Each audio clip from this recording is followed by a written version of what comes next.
Pro Player Stadium in South Florida, still electric over last night's dramatic Game 7 World Series win by the Florida Marlins. Tonight, the Miami Dolphins hope to feed off of that as they host the Chicago Bears on ABC's Monday Night Football. Hello, everybody. I'm Mike Patrick. It's great to have you with us. The Bears come in tonight 0-7, joining the Colts as the only winless team in the NFL. It's been a collapse that Dave Wannstedt could not have predicted. Most would point to his quarterback situation, and certainly that's been a big part of it. But the offense has been decimated by injuries to the offensive line and an injury to Curtis Conway, their only deep threat. But tonight, for the first time since week 1, that offensive line starts intact.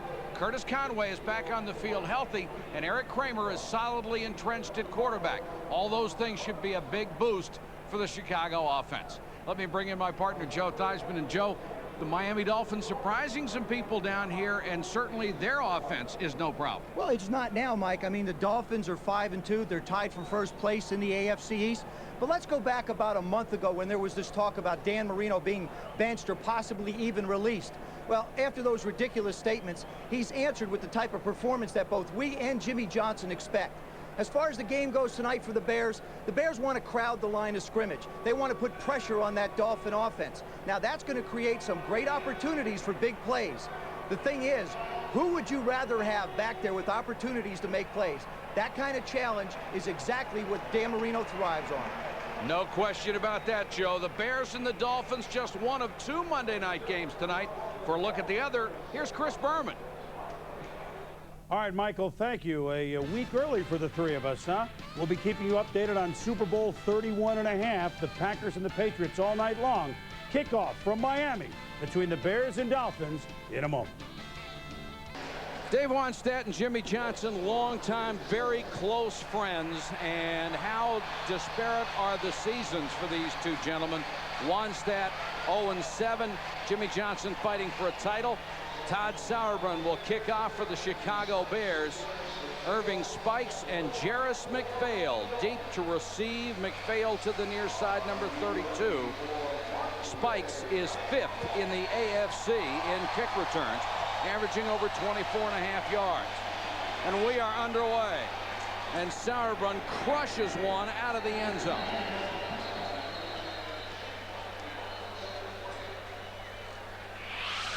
For the Dolphins on offense, Dan Marino has been a model of precision the last 4 games. 67%, 5 touchdowns, no interceptions. Spikes, Parmalee are the backs. The receivers, Thomas, McDuffie, who is 4th in the AFC with 38 catches, and Drayton, the tight end. On the line, Webb, the premier pass blocker, along with Bucky, Ruddy, McIver, and Brown. So the Dolphins start from their 20. Spikes is in there because he got the bulk of the practice this week. Kareem Abdul-Jabbar and his wife had a baby midweek, so he isn't quite ready to start. Marino to throw on first down, complete to McDuffie. First down near the 32-yard line. The Bears defense up front, theory. Jim Flanagan coming off a great game versus Green Bay. Simpson and Reeves. The linebackers, Ron Cox, the volatile and talented Brian Cox, and Minter. The secondary, Carter and Harris at the corners. Marty Carter having a Pro Bowl year, and Mangum are the starting safeties.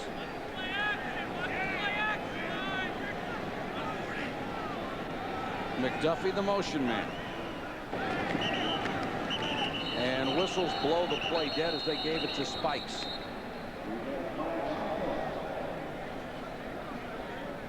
The Dolphins offensively, Mike. False start. Number 78 offense. Moving prior to the snap. The 5-yard penalty. First down. That's Richmond Webb, the Pro Bowl tackle. The Dolphins offensively will want to try and isolate on both Walt Harris and Tommy Carter. In talking to Gary Stevens, the offensive coordinator, he feels like there's an opportunity to take advantage of these guys. A lot of people have. And the Bears are going to come up and put pressure on Marino, so there's going to be that one-on-one coverage outside. 1st and 15. Dwayne Dotson, number 49, checks in at fullback. The latest Spikes. And Spikes whacked down at the 27-yard line. Brian Cox and Marty Carter right there. Dan Marino has really come on as the season has worn on. The first 3 games, admittedly, he did not play very well. But the last 4, he has really been on fire. I think a lot of that has to do with getting familiar with his wide receivers. Dan Marino is a passer, and he has to get comfortable with the people that he's throwing the ball to. And of course, Fred Barnett was out, injured, and finally released this week. 2nd and 14. Parmalee and Spikes are the backs. Theory knocks down Marino, and it's loose. The Bears have recovered at the 20-yard line. The big hit by John Theory, only his 2nd sack of the season. And John Theory is playing because Alonzo Spellman was hurt and has been hurt. So now Theory really plays as a linebacker, but he comes off the end with such great rush. Troy Drayton, number 84, is going to try and block John Theory, number 91. Just comes through. He gets the step on him. Drayton's late coming out of the hole. Marino doesn't stand a chance. Now, you don't want Dan Marino standing back there not feeling comfortable all night, but this is a good way to get it started. Really drilled him, so the Bears have a great break at the Dolphin 20-yard line. Raymond Harris, the single setback behind Kramer. Harris will get the carry, and only a yard to the 19.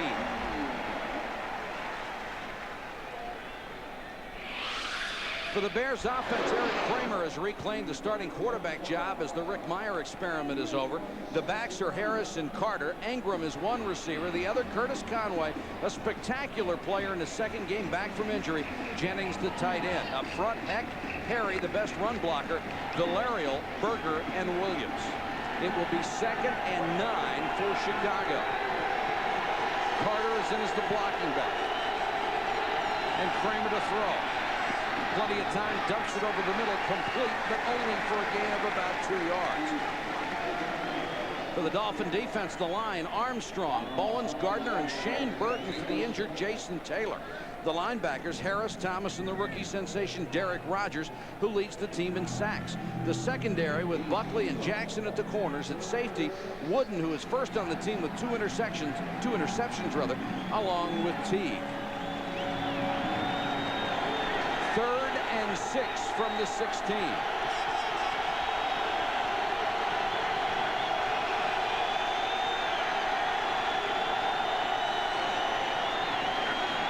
Four-man rush. Kramer with time. Has the pass complete inside the 10-yard line to Bobby Ingram, and he's got a first down. Now, Mike, that's just a receiver making a play. That ball is thrown with the intention of hitting Bobby Ingram for about a 4-yard completion. It's up to him to make somebody miss to get the first down, and that's exactly what he does. He breaks a tackle, winds up with the first down. Watch him. Angles in on the right, number 81. Good job by the O-line. He catches that ball about 4 yards short. He's got to go past the 10-yard line, makes somebody miss, picks up the first down. And the guy he made miss was Tim Jacobs, who was in there on the nickel and dime package. 1st and goal. Harris pounds his way inside the 5. Raymond Harris is not supposed to be the tailback this year. It was going to be Rashaan Salam again, but Salam was hurt, and for the 2nd year in a row, Raymond Harris is forced to play tailback, and he's doing a great job. They really wanted to try to get to a West Coast style of offense with Salam and Harris. They wanted like a Roger Craig type of a look, as well as the split backs, but you see him just go up and down, straight up the middle of the football field, and that could be the vulnerable part of Miami's defense. 2nd and goal at the 3. Kramer falls down, got the ball to Harris, and he's inside the 2. Bowens on the stop, along with linebacker Zach Thomas.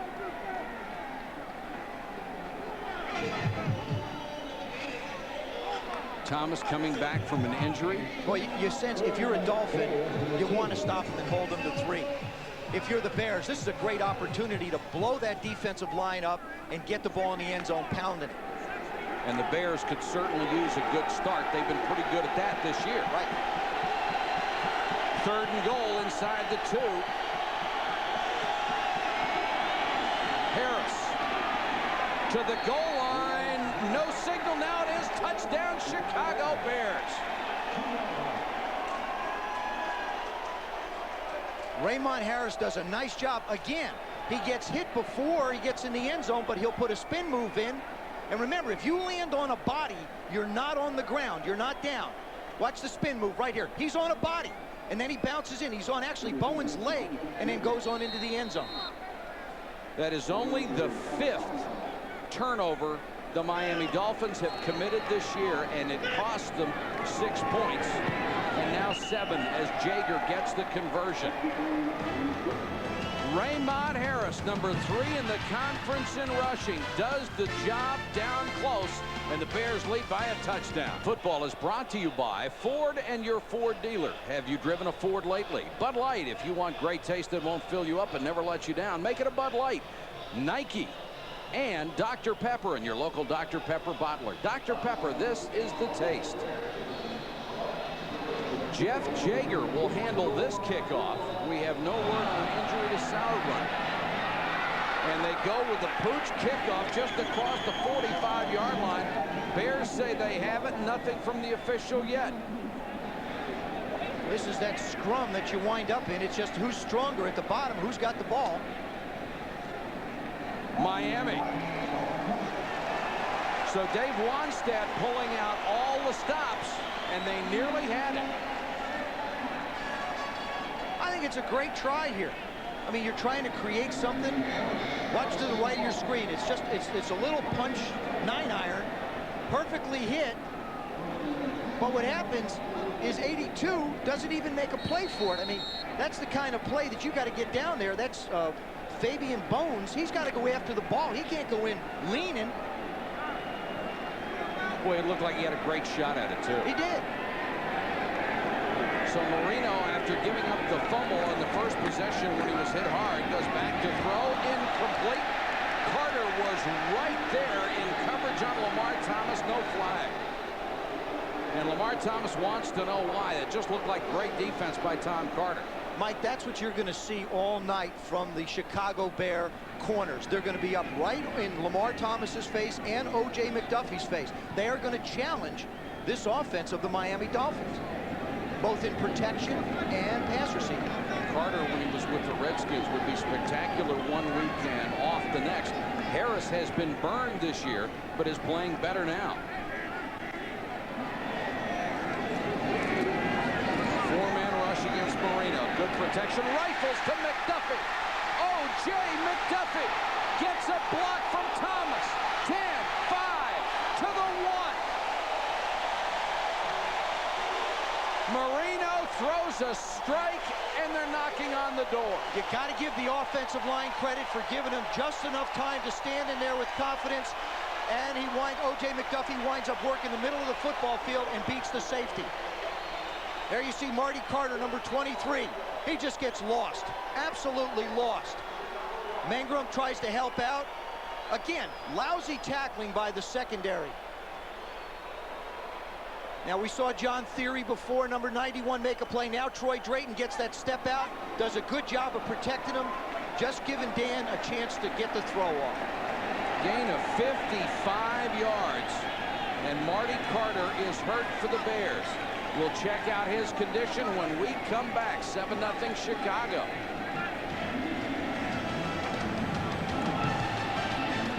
Bears with the lead over the Dolphins, but Miami inside the 2-yard line as O.J. McDuffie just went 55 yards on a pass from Dan Marino, a career-long reception for the Penn State graduate. Well, Mike, you look at the Bear defense, they're going to commit people to go after Dan Marino. It paid off for them when John Theory managed to knock the ball loose. They recovered. The Bears wind up with a touchdown. Now, the offensive line does a good job of blocking that Bear front. The corners get stuck one-on-one. Marty Carter, a safety, winds up covering O.J. McDuffie, which is a mismatch. And all of a sudden, the Dolphins are down knocking on the door on the 1. And Marty Carter looks like he had his bell rung. We'll try to get you a more conclusive report on it. ABC's Monday Night Football next week from Arrowhead Stadium in Kansas City. Cordell Stewart and the Steelers take on Elvis Gerback, Andre Rison, the Spider-Man, and the Kansas City Chiefs. Join Al, Frank, and Dan for all the action.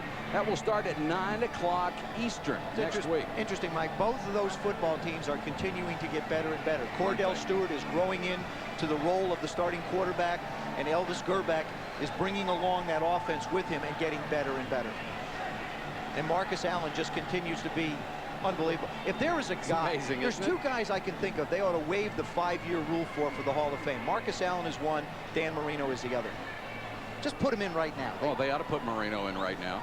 You know, as long as these guys are playing, it'll be a long time before they get in. That's right. Anthony Marshall, number 36 out of LSU, fought for a starting job at the free safety spot. Will take over Marty Carter's strong safety spot, and Carter is on the way to the dressing room. And they are holding his hand as if he has dislocated a finger.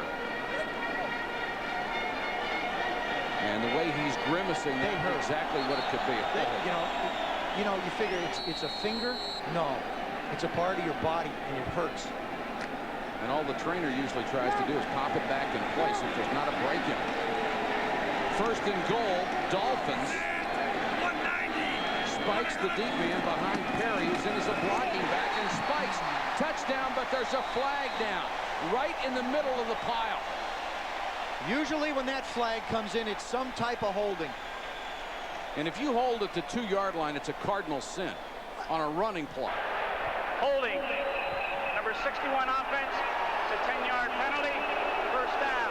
That's the center, Tim Ruddy. Not only do you give up the touchdown, you put your team back at the 12. But also, you know, for a center, that is one of the most difficult things to do, because what happens is he's got to reach and try and make a play on somebody. He's the guy right in the middle. That's where the flag is going to wind up coming. Watch, he reaches, and he just locks up. And now what happens? See how he pulls him on top of him? Watch this. It's the takedown. There he goes. It's the takedown. He's got that left arm out, winds up pulling him on down. So now it's first and goal at the 11. Parmalee and Spikes the back. Spikes cuts back inside the 10 to about the 9-yard line. Jim Flanagan on top of him. Flanagan coming off of that big game against Green Bay. Leads the defensive line in tackles. This is where a guy like O.J. McDuffie is so important to the offense. Dan Marino has confidence in him. You're working in a confined area. You know the Bears are going to come up and play you tough one-on-one. You want to try and get him singled up where you can make the quick throw to him. He's in the slot right with Lamar Thomas on his outside. Marino sends, throws, intercepted by Marshall. He'll keep it in the end zone, and the Bears force a second turnover.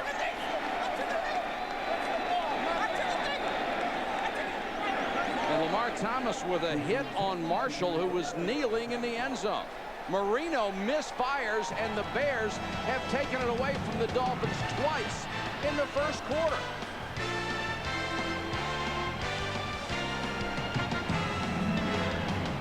Miami Dolphins came into this game with only 4 turnovers in 7 games. That was the best ever in the NFL. They have not had a turnover disadvantage their last 9.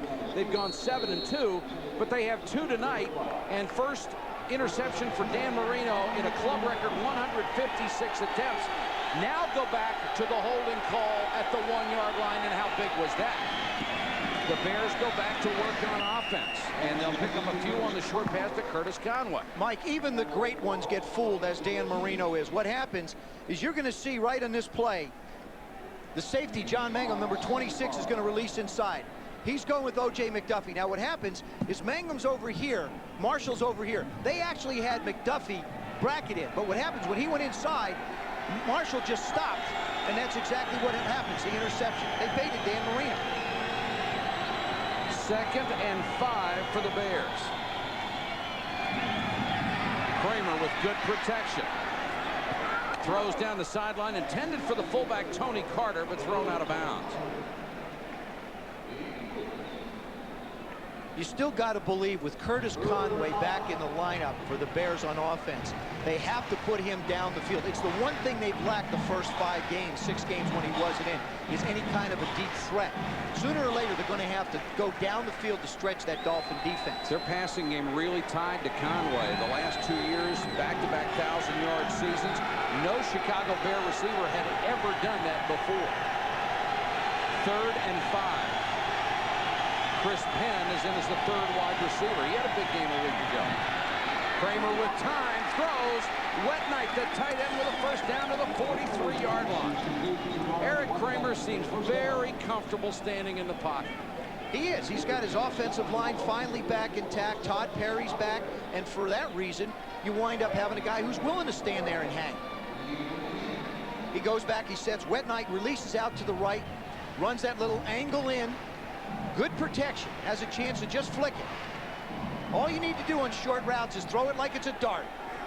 He gets inside, makes the play, beats Tim Jacobs. 18-yard gain. Kramer now 5 out of 6 as he completes this one to tight end Keith Jennings. Derek Rogers forced him out of bounds, but it's another Bear first down, a gain of 18.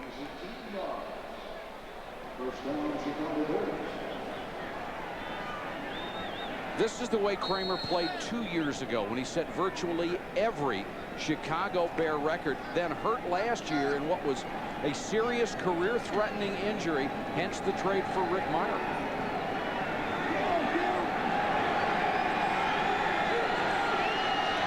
The Bears really clicking so far. Huge hold for Harris and a saving tackle by middle linebacker Zach Thomas, or he could have broken it big. Mike, the Rick Mirer situation was one where Dave Wannstedt was really forced to make that kind of a move. He didn't know whether Eric Kramer was going to be back. He hadn't been cleared medically in March whether or not he was going to be able to play. There was Elvis Gerback, who was really unaffordable for the Bears, and Rick Mirer basically available, who they got in the trade.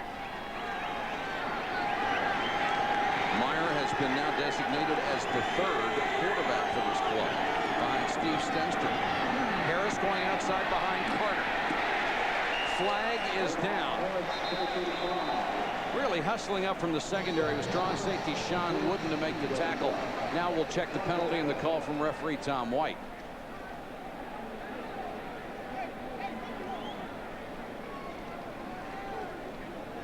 Preliminary indication, a hold against the Bears. Holding, number 30, offense, 10-yard penalty, second down. Tonight's overhead shots from the Goodyear Blimp Stars and Stripes, based in Pompano Beach, Florida. A short trip for tonight's game. At the controls, Captain Larry Chambers from Lighthouse Point, Florida. That's the one I drove. You have a good time? Well, it's great. It's a great ride up there. You couldn't get that one up to 90, though, could you? That's about your low speed. Mr. Ticket, we call it. 2nd and 15 at the Miami 44.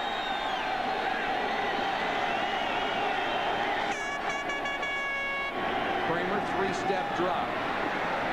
Chris Penn, gang tackle as he got to the 37. Let me tell you, Mike, Chris Penn is in a terrible position to make those kind of moves.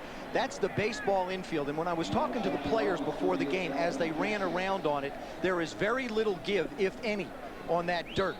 And of course, you know it's rolled hard because of the series last night, and so they just can't seem to get their spikes in. And you saw Chris Penn look like he was on ice skates out there on that one.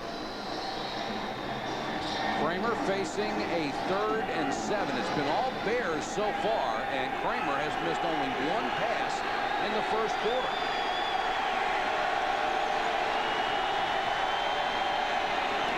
Straight 4-man rush. Kramer, that may have been tipped to the line of scrimmage, intended for Ingram and incomplete. That's a good job by Derek Rogers, number 59. He lines up on the inside, starts coming around the outside, and just manages to get his hand up to make Kramer throw the ball off line. Watch the right side of your screen. He just blows right by the block of Raymond Harris and winds up just deflecting a piece of it. Todd Sauerbrunn will try a pooch punt. Angling for the corner, and it kicks into the end zone. So Miami will have the ball at the 20 when we come back. The Bears still lead by 7. 7-0 Bears over the Dolphins. Next Monday from ABC News, 2 very different interviews. Michael Jordan and Mike Tyson, both no holds barred, on a special Monday primetime live. Tyson and Jordan, what a contrast. Jarris McPhail has checked into the Miami lineup. 1st and 10 from the 20. Marino dumps it to Parmalee in the flat. Gets it out to the 30. Let's check in with Chris Berman. Chris. All right, Michael, thank you very much. In Foxborough, 2nd drive of the game for Green Bay in a no huddle. Look at the time that Brett Favre has. 6 yards to Dorsey Levens. He's in the mood. Touchdown. 3:19 left in the first. 7-0 the Pack. Tell you what, if the Packers get healthy, everybody else is in trouble. Second and very short. McPhail on the draw. He's got the first down and more. Jarris McPhail breaks it. 30, 20, 10. Touchdown, Miami.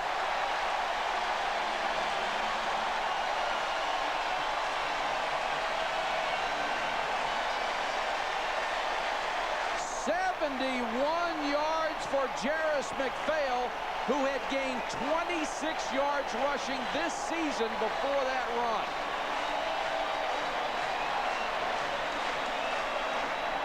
Lamar Thomas with another big downfield block from a wide receiver. Jarris McPhail is the fastest guy on this football team. He almost lost his job because he wasn't producing out of the gun, so Gary Stevens gave him another chance. Brian Cox just runs right around him, trying to make a play. Now this is where his straight-up speed gets it done for him. The point after is through. And after 2 turnovers in the first quarter, Miami finally gets on the board. They have tied the game at 7 from 71 yards out. Jarris McPhail. McPhail with the 3rd longest run from scrimmage in Miami history, the longest since Keith Byers in 1993. He ties it at 7. Here at Pro Player Park, and Brian Cox, the leader of that Chicago defense, they were burned on that one. He's doing a lot. Cox is doing a lot more blitzing than he had earlier in the year. Olindo Mare to kick to Fabian Bones, who will return tonight. They have been dissatisfied with Tyrone Hughes, and to cap it off, he missed the team plane, had to get up here on his own. Bones across the 20, gets out near the 24-yard line before Dwight Hollier brings him down. Let's go back to the touchdown. What it is, Mike, is when you spread out a defense that wants to blitz. Look at all the guys up around the line of scrimmage. You got 8 guys at the line of scrimmage. Now all of a sudden the ball is snapped. They're all committed up the field. All Jarris McPhail has to do is find a little crease, and you get a good block downfield from one of your wide receivers, and then it's a foot race, and there isn't anybody on the Bears that's going to catch him. Only 6 yards short of the longest run ever for a Dolphin, which was 77 yards. Now Chicago back to its offense from the 23. Kramer quickly to Ingram. And Ingram drives his way out to the 28-yard line. See, now that's the kind of play that'll work on grass. If a corner's off, you throw the hitch, you give him a chance to dance and go. You get up on his baseball diamond, you can't call that. You know, that's the kind of thing that a quarterback has to be aware of. Calvin Jackson is going to be down to the right. Ingram sets him up. Little move. Almost gets a chance to break away, but still gains 6 yards. Raymond Harris straight ahead near the first down, sticks at the 33-yard line.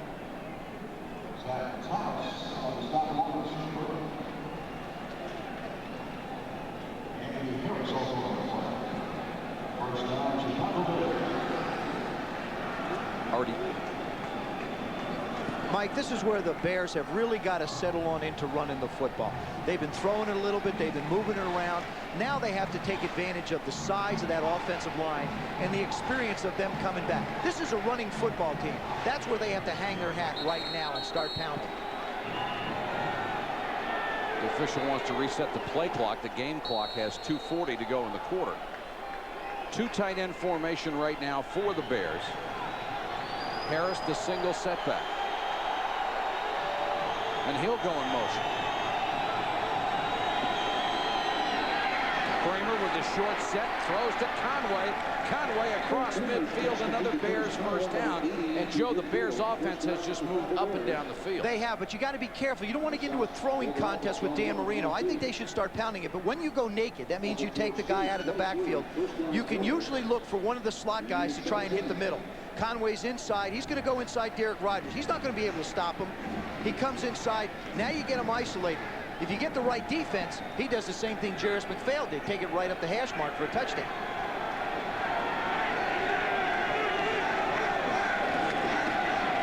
Harris. Gang tackle this time after a gain of 1, maybe 2. Derek Rogers was in there, so was Zach Thomas. Zach Thomas was such a brilliant year last year. Rodgers having as good a year as a rookie as Zach Thomas did a year ago. Derek Rodgers, 26-year-old, a veteran, of course. As well as an Air Force veteran. As well as an Air Force veteran. But, you know, he has great athletic ability. He is what Jimmy Johnson is looking for. He wants speed. He wants playmakers. This guy gives you both. Never played high school football, played touch in the Air Force. Played the trumpet in the high school band. Second, call it 9. Kramer another short set. Wet night. The tight end /H back, and he's got a first down at the Miami 35. Calvin Jackson took him out of bounds. This is such a nice job by Eric Kramer and a terrific job by Matt Cavanaugh, the offensive coordinator and the quarterback coach. What he's doing, and you remember the San Francisco coordinator, they love to hit the tight end in the flat. They love to get the backs out of the backfield. We'll just nickel and dime our way. They're high percentage passes. You can do it when you have an offensive line that is healthy and intact. There's Matt Cavanaugh. Just wait. Hi, Matt. 9 of 11, 95 yards for Eric Kramer in the first quarter.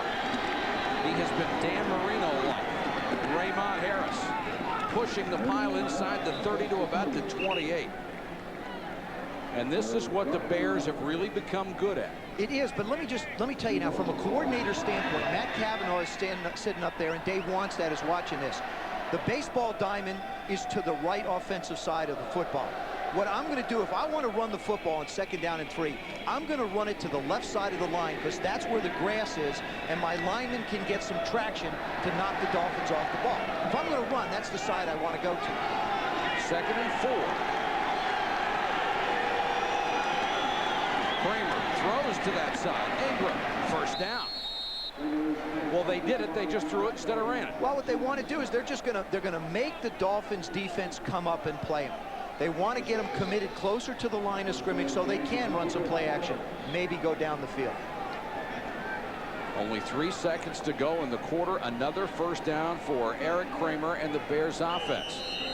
That's the end of the first quarter with the score. Chicago 7 and Miami 7. We'll be back after this message and a word from our ABC station. With Chicago and Miami tied at 7, the Bears looking for their first win of the year. Dan Marino trying to keep his club in a first-place tie in the AFC East. Bears driving to go ahead. Raymond Harris straight up the gut. Another flag is down. In fact, 2, and they blew the whistle dead, or blew the play dead, which would indicate a procedure penalty before it started. False start. Number 71 offense. Moving prior to the snap. It's a 5-yard penalty. First down. ABC's Monday Night Football brought to you by Nissan, who reminds you that life is a journey. Enjoy the ride. Budweiser, Beechwood Age for that clean, crisp taste. And Sprint, PCS Sprint Monday nights. They're free and clear. Big Cat Williams charged with the motion penalty. False start. Move it back to the 28, 1st and 15.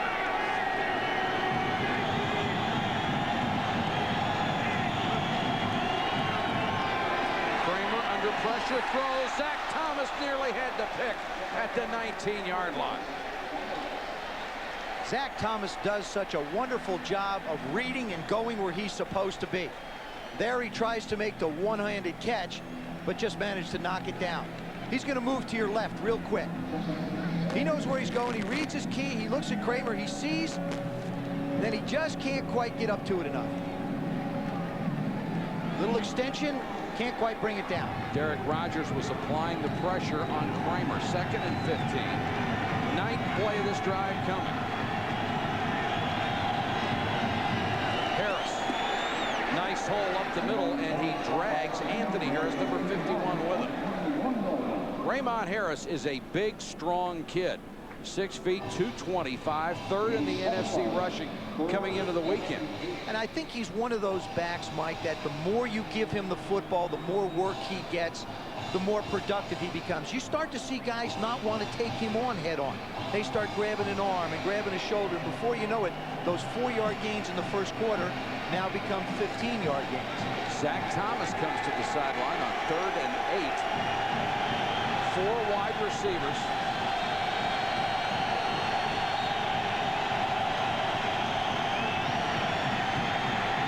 Stands tall in the pocket, throws too high.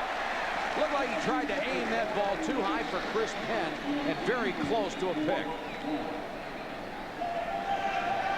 What a terrific job by that offensive line, though. The Dolphins tried to bring pressure with the linebacker, and they just couldn't get anywhere near him.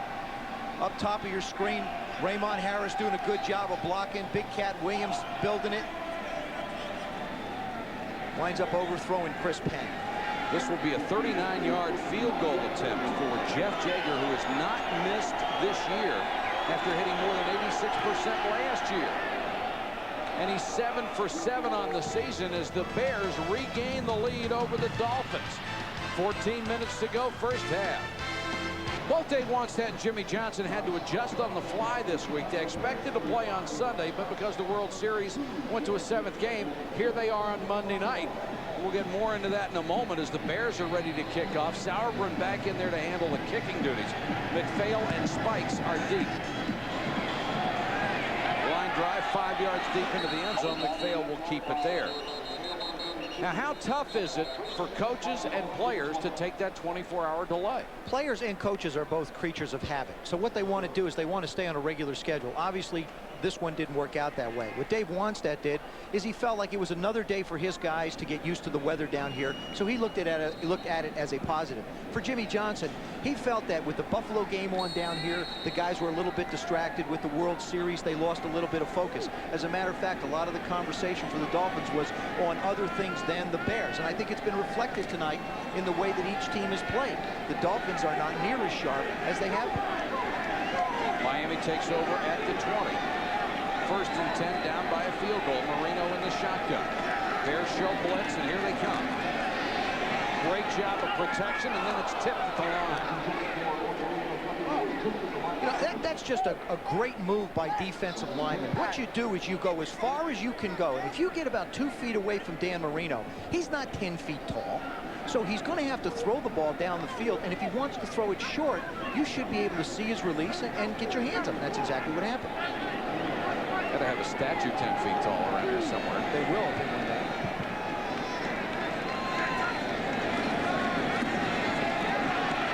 Marino switches to another receiver, hits McPhail, and he's wrapped up at the 21. Nice tackle by Anthony Marshall. There's a marker down, and it will go against Miami.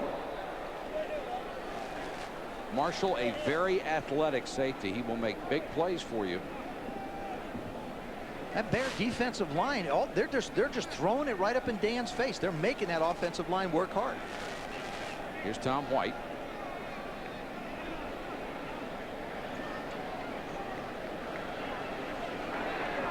Holding. Number 61 offense. 10-yard penalty. 2nd down. That's Tim Ruddy, the center, his 2nd of the night. I'm going to show you Tim Ruddy right in the middle. There he is right there. He's going to hang on again to Paul Grassmanis. He goes one side, Flanagan's on the other. He's hooked up again. I don't know about that call. Woo! Just because the defensive lineman goes down doesn't mean it's a hold. That was a little tight. 2nd and 20. They'll whistle this play dead.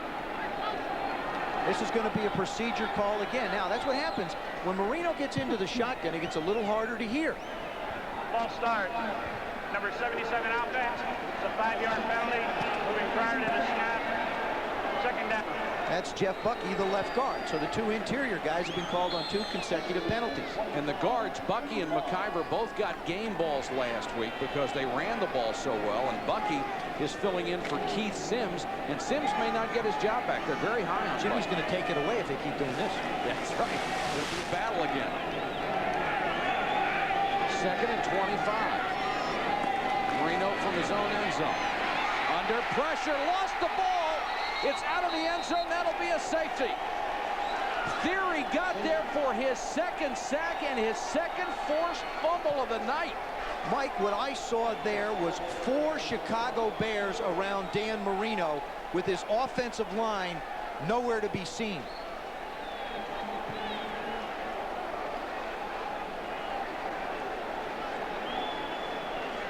'91, John Theory. Here's the spin move. He tries to go outside. Webb can't get his feet around. He hits Marino again. Ball's on the ground. And they're lucky they only gave up 2. Lucky Look at him move. indeed.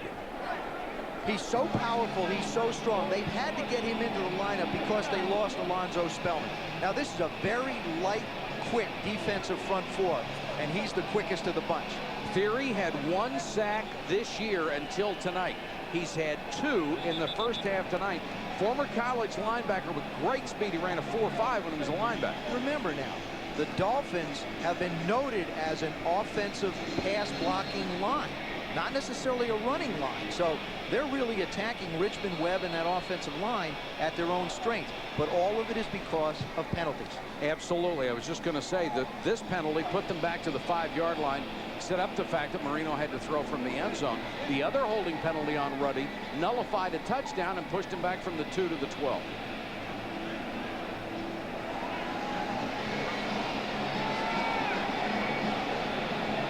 Jimmy Johnson told us he was concerned about the focus of his football team, that the distractions that were going on, he wasn't sure how they'd come out and play.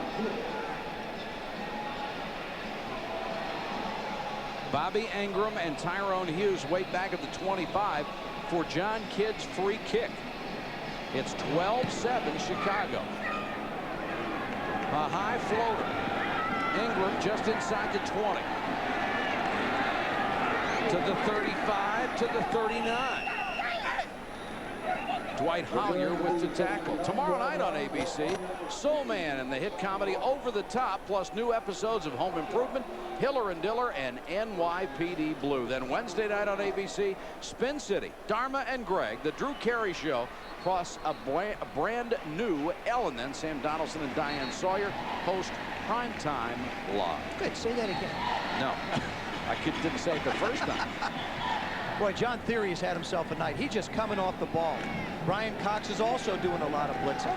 Theory has been a guy who seems to do everything with such tremendous speed but never makes the plays. Tonight, he's making the plays.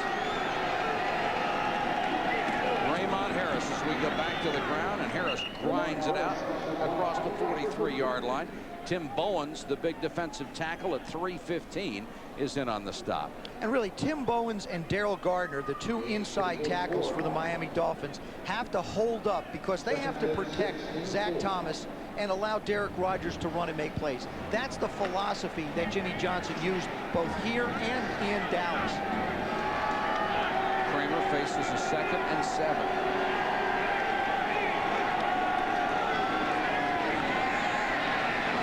Airs this one out, and it will be overthrown out of bounds, intended for Chris Penn. Good coverage by Calvin Jackson. Well, you know, I like that call by Matt Cavanaugh. Sooner or later, you have to go up top just to keep the defensive secondary honest. You don't want them inching and inching and inching up close. You max protect, so you're not going to wind up with a sack. You turn somebody loose, and if you can make a play, great. But you have to wonder why the intended target is Chris Penn and not Conway. Because they doubled Chris Conway. So you figure Penn can run, so let's take a chance. Excuse me, Curtis Conway. 3rd and 7. 4 wide receivers set for the Bears. 12:03 to go, second quarter. Here comes the blitz. Nice job of picking it up, and the pass overthrown, intended for Ricky Prohl, but Kramer now indicating to Prohl that he may have not run the right pattern. Well, there's a case where pressure alone caused the incompletion. You don't always have to get to somebody to make it a bad play. If you can make the quarterback feel uncomfortable enough to unload the ball, as Kramer did that time, you can be just as effective and get the incompletion. Sauerbrunn to punt to Charles Jordan, and Sauerbrunn seems to have a permanent place in Dave Wanstadt's doghouse. Rushes this one, and it will go into the end zone, 56 yards. There's a timeout, 11:45 to go, first half, 12-7 back to the list, and George Seifert is the only one to go on to win a Super Bowl. In fact, George Seifert is the only one who has a winning record in the playoffs as a head coach out of that list. Dave Wanstadt did it for Jimmy Johnson in Dallas. Longtime coaching associates. Spikes and Parmalee the backs.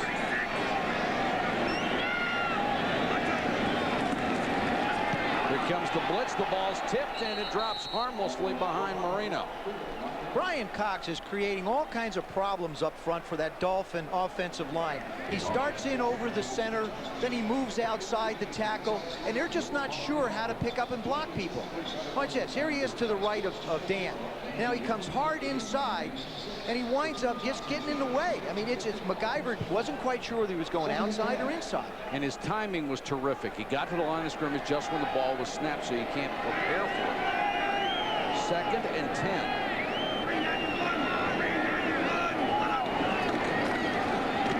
Four-man rush this time. Marino dumps it in the flat and right through the hands of Irving Spikes. John Theory has had a remarkable first half for the Chicago Bears. What they wanted to do is they wanted to put pressure on Dan Marino. He comes outside on Troy Drayton. Drayton doesn't make the quick drop step. He goes around. This time he starts outside on Richmond Webb, does a spin, knocks the ball loose. They wind up with a safety. And those 2 turnovers have been worth 9 points. The Dolphins came in giving up only 4 turnovers all year, the best in NFL history through 7 games. They've given up 2 tonight. The NFL record is 12 by Kansas City. 3rd and 10. Another blitz. Marino unloads. An incomplete Perriman turned too late.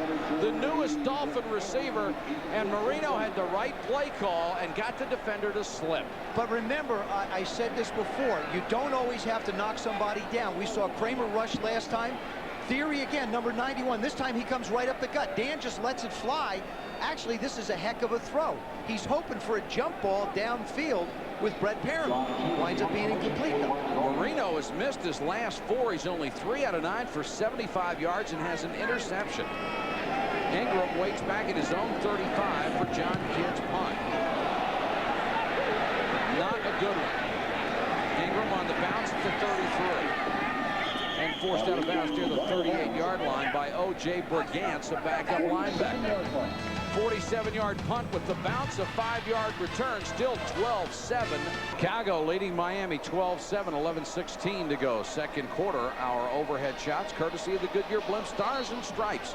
And it was 1960 when the Goodyear Blimps first began live sports coverage right here in South Florida at the Orange Bowl. Dan Marino with a tough start to his night. He's been under pressure from the blitz-happy Bears defense.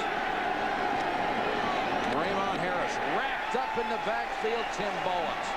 Let's check in with Chris Berman. Chris? All right, Michael, the Patriots have come back. And a second quarter drive after a bomb to Terry Glenn of 50 yards. Drew Bledsoe. Who else? Ben Winter coached. 7-7 second quarter. Guys? Super Bowl rematch, and Chris, they may end up back in it again. It's just 2 teams. You know, everybody likes to call it a rematch. There's so many different players and situations. There's not much at stake. Here's our situation here, 2nd and 12. Kramer in the flat. Jennings rushed out of bounds to the 38-yard line by Anthony Harris. And the Dolphins defense seems to be closing down the short stuff a little bit. That means you're going to have to try and push the ball up the field, or you're going to have to start pounding it. But this is not a very good part of the field for the Chicago Bears to try and start pounding it, because they are on that infield. The time of possession is stunning, nearly 3-1 for the Bears, courtesy of 2 Miami turnovers and a lot of passes. Chicago's only run twice as many plays, 28-14.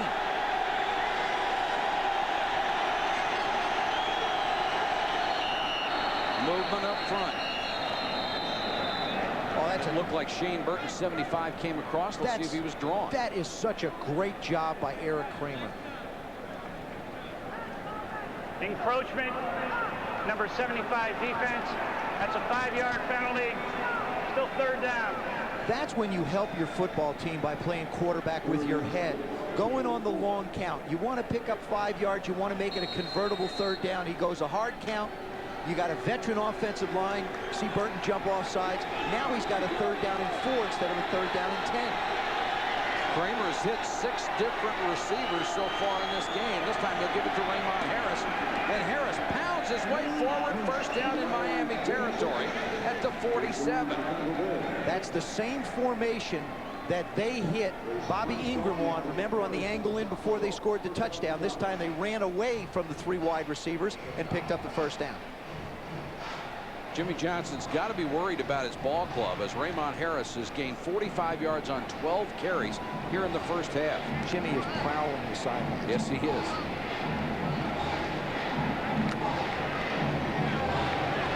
The crowd may be afraid to make noise. They're still hungover from last night.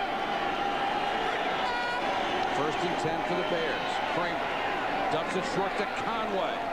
Conway with a burst after the catch down to the 37. He's near another first down. You know, your eyes tell a lot of stories when you watch a football game. The thing I'm seeing with my eyes is that Eric Kramer is standing in a pocket with about, a yard, maybe 2 yards in front of him, able to step up and throw darts. Dan Marino has got somebody within a half a yard of every time he tries to throw the ball. And that's a comfort level that a quarterback gets into.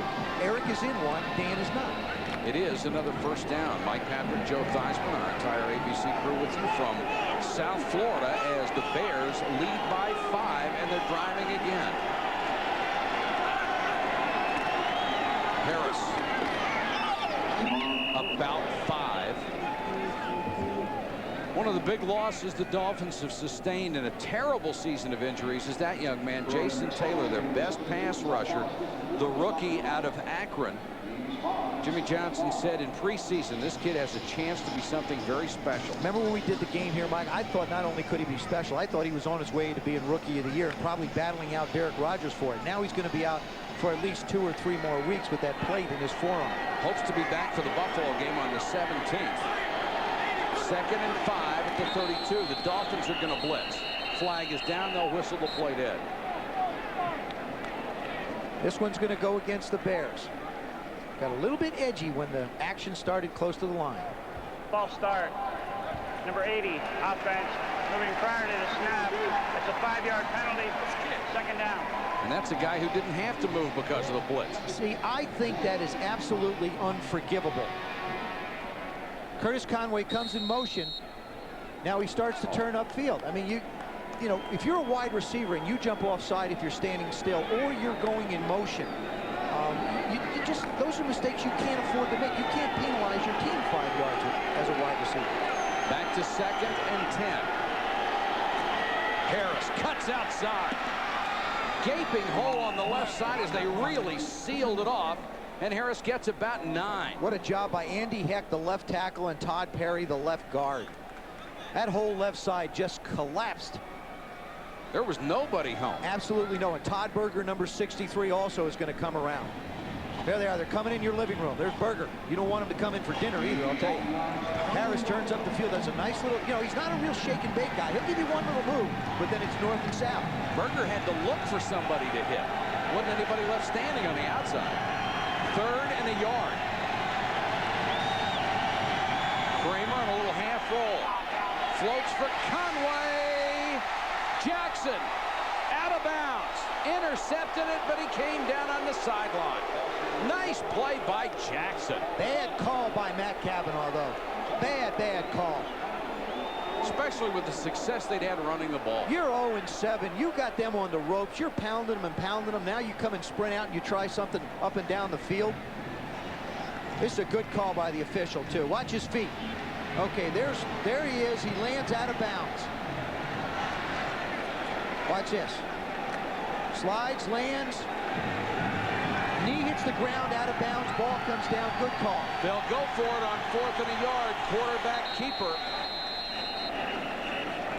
Well, all right. If you were going to go for it on 4th down, I'll concede it was a decent call, Dave.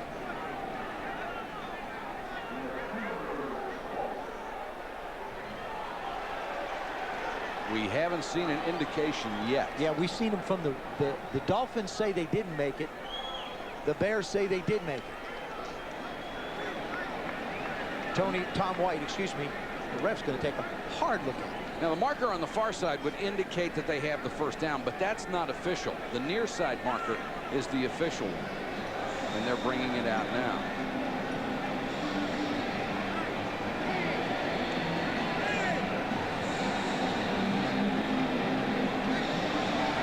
First down, Chicago Bears. Yeah, but you know, you made that, Dave, a lot tougher than it should have been. And it was not a good throw by Kramer. One of the few times he has not thrown the ball perfectly tonight. Yeah, he tried to put it right where Curtis Travis Conway would have had a play on. 6:22 and counting first half. Chicago trying to extend a 5-point lead.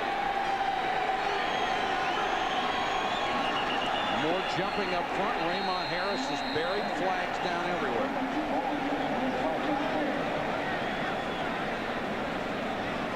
Everybody's pointing at one another again.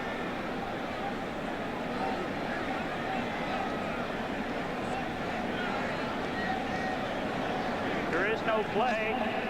Encroachment. Number 92 defense. Contact prior to the snap. The 5-yard penalty.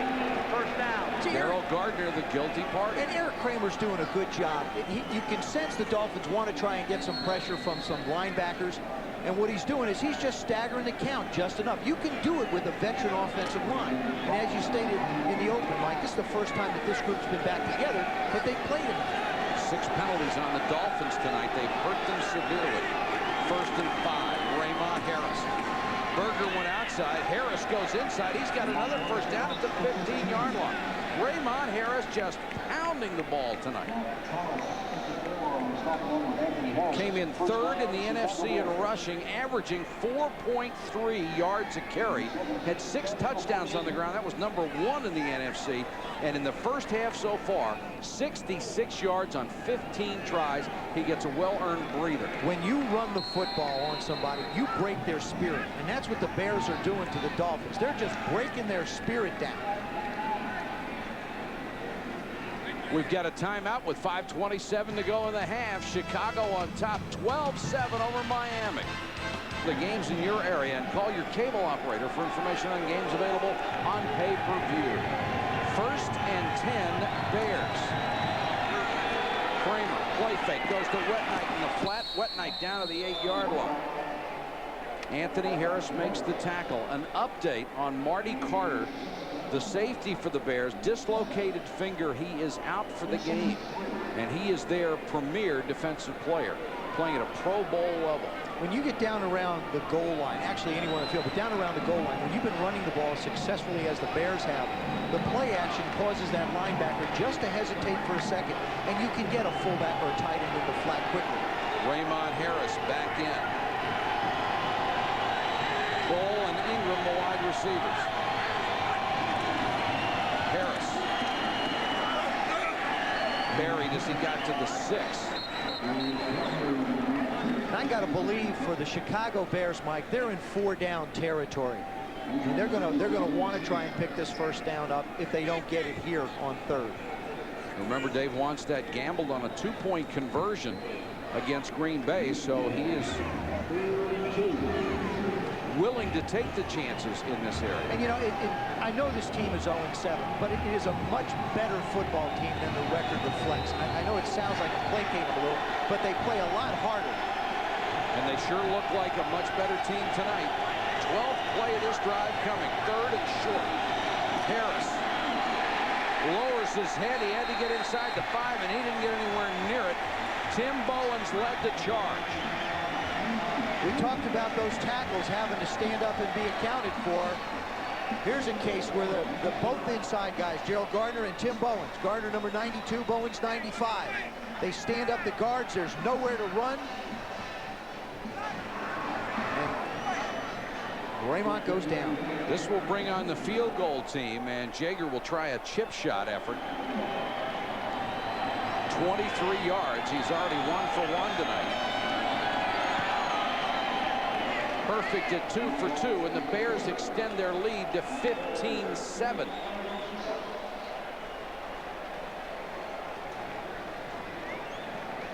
We've got a timeout. 3:18 to go first half. Bears on top.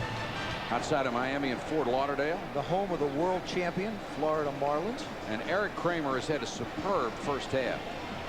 He has been very crisp on his passes. 65%, 121 yards. And he's made all smart throws. He hasn't tried to force the ball anywhere. The offensive play calling has given him an opportunity to complete the ball and just really be very methodical in the drives that he's put together. Sauerbrunn has put both of his kickoffs in the end zone. It's Irving Spikes. He's back with Jarris McPhail. time of possession 4-1 in favor of Chicago. McPhail across the 20 to the 24, taken out of bounds there. ABC's Monday Night Football is on the internet with drive charts and stats live from our game computers. You can check it out at abcmnf.com. If you are into computers. First half possessions, not good. Only the third one resulted in anything. Fumble, interception, touchdown, safety, and a punt. More than 4-1 time of possession for the Bears. They have not established any kind of running game. They haven't established anything. That's true. Marino hit the 155-yard, but that's been about it. Rifles this one. McDuffie had it knocked away by Forbes. Excellent play by Marlon Forbes. We talked about the familiarity between Dave Wannstedt and Jimmy Johnson. They've been with each other since the University of Miami. They're not going to fool either one when it comes to plays that they've run. So it's a matter of execution by the players. And right now, Dave Wannstedt's Bears are doing a better job of executing on both sides of the ball. And I tell you what, when you're 0-7 and you're playing well as they are tonight, you're really hungry to get that first one. It would be a franchise worst start if they lose tonight. 0-8, the Bears have never done it in their long and gloried history. Marino has missed his last 5. Movement up front. A lot of it. Flanagan came across. False start. Number 66 offense. Moving prior to the snap. The 5-yard penalty. Second down. That's Everett McIver, and it's not been a good night for the Dolphins' offensive line. Especially the interior guys, and that's where Brian Cox has been hanging out. He's been hanging out over the guard and over the center, the 2 guards in the center. He's just created problems with a quick start and then a back off. At least 4 of those 7 penalties have come from the center and the 2 guards. 2nd and 15. Marino in a hole again. Overthrown. Actually 3 players giving coverage against Lamar Thomas. Right now, Gary Stevens, the offensive coordinator of the Miami Dolphins, and Dan Marino really can't find anything to go to work on that Bear defense. They're putting a lot of pressure on Marino, but they seem to have 4 and 5 secondary guys covering up. What happens is, offensively, you have to keep more people in to protect. That means that you're sending out fewer receivers and there's smaller holes to throw the ball into. That's the problem that Gary's faced with right now. He's got to protect Dan. Marino only 3 out of 11, 75 yards, and an interception. 55 of the 75 came on 1 play. Another blitz. Marino unloads short. He's got a first down and more to McDuffie out to the 40-yard line. That time they guessed right. They came with the blitz and hit a wide open receiver.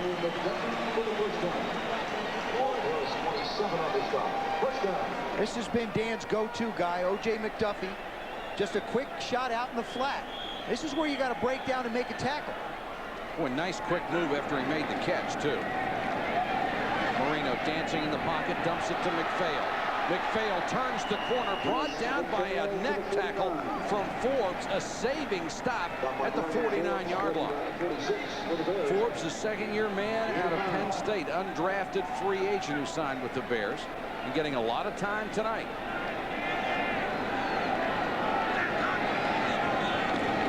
Four-man rush.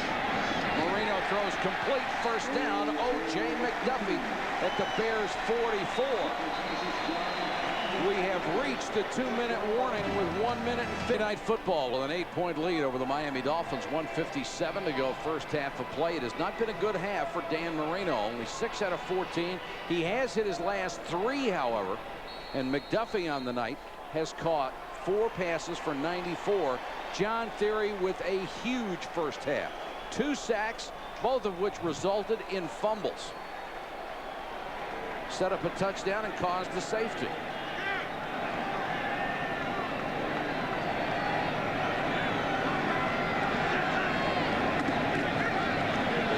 The blitz. Marino throws short to McDuffie. McDuffie out of bounds at the 29. 5 catches, over 100 yards for O.J. McDuffie, very quietly having a brilliant first half. Well, he had 7 for 77 last week. or against Baltimore. So I mean, he is Dan's go-to guy. When he finds somebody who can get open, bang, bang, bang, the numbers get up in a hurry.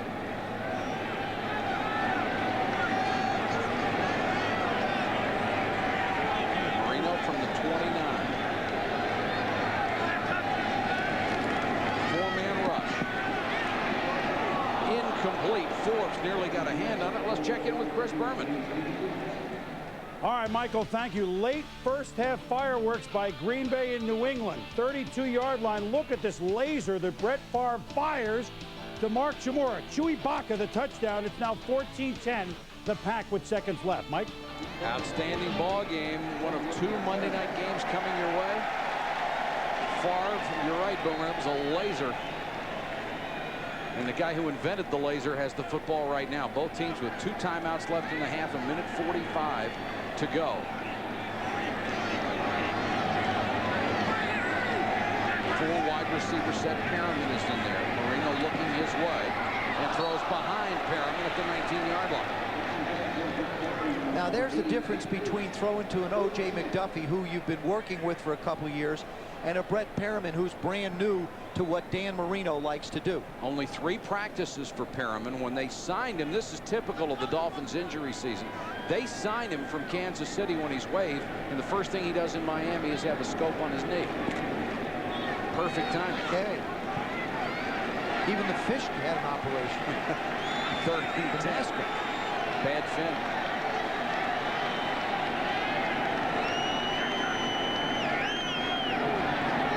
Marino on 3rd and 10, intended for Perriman. Flag down. They're going to call Walt Harris for interference. What Harris did was very sly. He just cut Perriman off, and by the book, that's interference. Well, I think it also might be uncatchable. I think that's the thing you have to look at. Was this ball able to be caught? That ball sailed over the receiver and Harris's head. Walt Harris saying, what a call. Pass interference. Number 27 defense. That's a first down. Well, they know that Walt Harris is going to be up bumping tight. There's the move down the field. Where is the boy, that's a late flag for I don't know what. It looked like there was certainly illegal contact, but once the ball was in the air, I don't know whether it hit him or not. That was questionable at best. 1st and goal from the 8. Marino still in the gun. Throws short. Bernie Parmalee to the goal line. Ball comes loose. It's down. No fumble. Parmalee about a ½ yard away.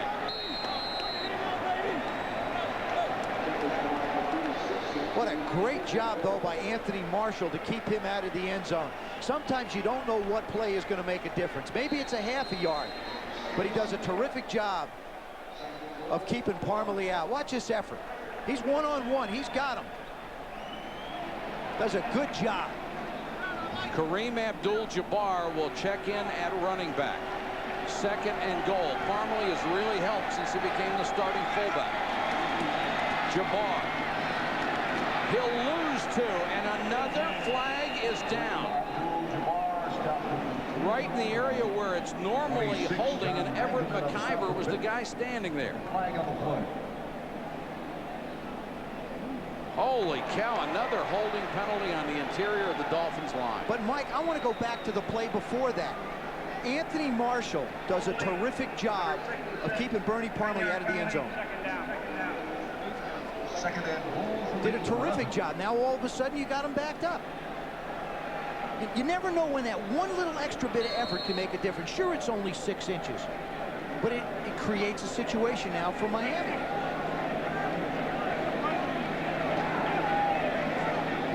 Number 66, Everett McIver, just horse collars Ron Cox, number 54, tries to yank him down. McPhail is in. The ball spotted back at the 11-yard line. Marino underneath to McPhail. Makes the first man miss. Touchdown! What an effort effort by McPhail. That's the difference. We saw Anthony Marshall do one on the defensive side of the ball. Individual play. This one was Jarris McPhail's all by himself. He gets in the end zone. He got away from Van Hiles, who had him dead to rights in the flat. And you can see the frustration on Dave Wannstedt's face. Marino looks to the left, just dumps the ball out. What? Individual effort. Hiles doesn't get a shot at him. And he just gets in the end zone on his own effort. Now they'll go for two. It's 15-13.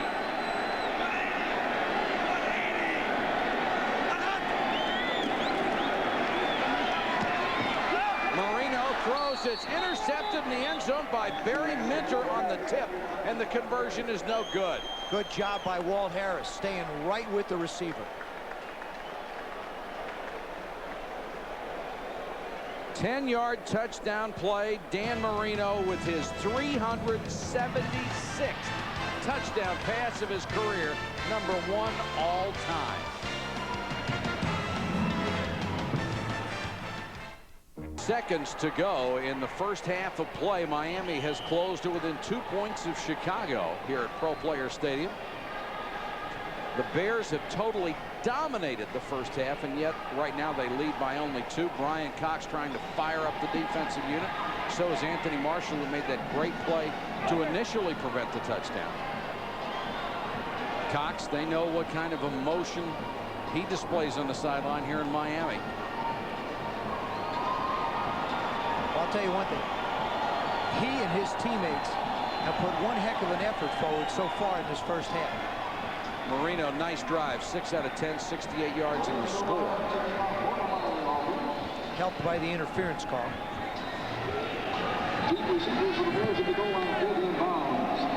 Fabian Bones, the deep man. He gets his hands on it, but will step out of bounds in the end zone, and they'll start from the 20. Here's our Budweiser NFL news. The Falcons waive Billy Joe Tolliver and sign Jim Miller as a quarterback. Jim Harbaugh has been placed on the Colts non-football injured list after fracturing his right hand punching former quarterback and now broadcaster Jim Kelly. He will not be paid during his absence.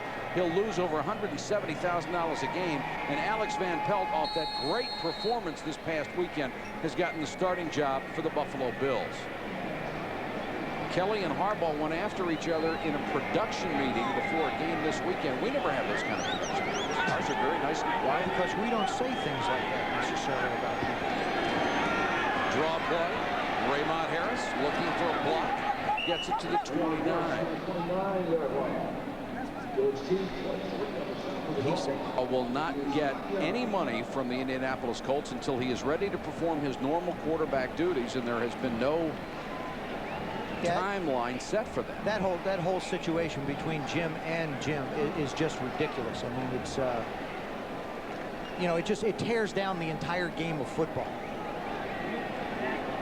2nd and a yard. The clock is running, and the Bears seem to be in no hurry.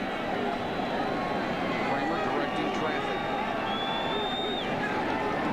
and Harris will just take it straight up the middle. He's got a first down out at the 33. The Bears will let the clock wind down, and that's the end of the first half with the score Chicago 15, Miami 13. For a preview of halftime, let's join Chris Berman in Engineered to Be Great Cars by Miller Lite, now official beer sponsor of the NFL, and by Warner Brothers, Mad City. 15-13 Bears over the Dolphins, as we are set to start the third quarter. John Theory with a brilliant first half. 2 sacks, 2 forced fumbles, 1 set up a touchdown, the other caused a safety. And Mike, the Chicago Bears ran 40 plays in the first half. 20 runs, 20 passes. Miami just 24, 3 runs and 21. Well, there was one of the big runs from Jarris McPhail. He got 71 of the 75 yards rushing on 1 carry. That's an unbelievable disparity. 3 runs and 20 passes from a team that has tried so hard to establish the run during the year. And those runs actually were in the first quarter. They didn't run a ball in the second quarter.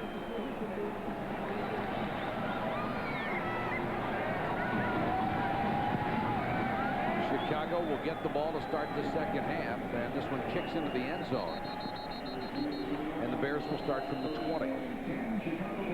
First half stats from Pro Player Stadium. And the total yardage, just about the same. The two stats that jump out, the turnovers. Miami had only had 4 all year. They have 2 tonight. And the time of possession, 22 minutes to 7. Mike, Jimmy Johnson told us earlier today, he said, listen, we know the Bears are a good first half team, but they've self-destructed in the second half. I guarantee you that's what he told his ball club at halftime. He basically said, listen, now we play our half of football. They'll make a mistake, and we can get it. Miami quite fortunate to be within 2 points at this stage. Back to the bread and butter, Raymond Harris. This time only a yard. Wrapped up by Shane Burton, number 75, the 2-year man out of Tennessee. Trying to rotate players along that defensive line. Very unselfish defensive philosophy. The two guys in the middle, Tim Bowens and Daryl Gardner, they sort of clog everything up. There's nowhere for Raymond to run, and Bowens comes in and makes the play. They've done their job. They got to occupy the guards and the center. Shane Burton getting the start tonight because of the injury to Jason Taylor. Here comes the blitz. Zach Thomas just missed Kramer. He unloads. The pass caught by Ingram. He is very close to the 30-yard line. That would be a first down. They mark him just short. Solid tackle by Calvin Jackson. It will be 3rd and very short for the Bears. And now they just said first down, although the official clearly marked it 6 inches short of the 30-yard line. Bobby Ingram has been the big guy while Curtis Conway has been out. 31 receptions coming into the game tonight. Again, Eric Kramer getting a good job. Does a nice job coming out. Back to the ground game, trying to go wide. And as you pointed out in the first half, very, very difficult to run wide on a team with this speed. I think that basically what the Bears want to do in running wide is just to keep the defense of the Miami Dolphins honest, because they are not fast. The Dolphins are built on speed. The Bears' offense is built on power. So you're asking the Bears to do something just out of their realm. Raymond Harris has already had 21 carries for 87 yards. We are less than 2 minutes into the 3rd quarter. He'll get a break, and Darnell Autry, the rookie from Northwestern, checks in at tailback. And Autry will get the carry. Another gaping hole, and Autry pounds his way to the 49-yard line, dragging George Teague with him. Nice job by fresh the offensive line. It is, Mike. It is fresh legs, and that offensive line just opened a hole.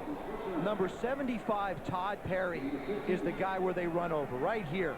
He's just going to come up, blow it out, and you're going to see the running back come right up behind him. Terrific job. Turns his butt out of the hole, and then Autry just does a nice job of lowering the shoulder and gaining some extra yards. Perry has a tremendous future. He is already their best run blocker up front.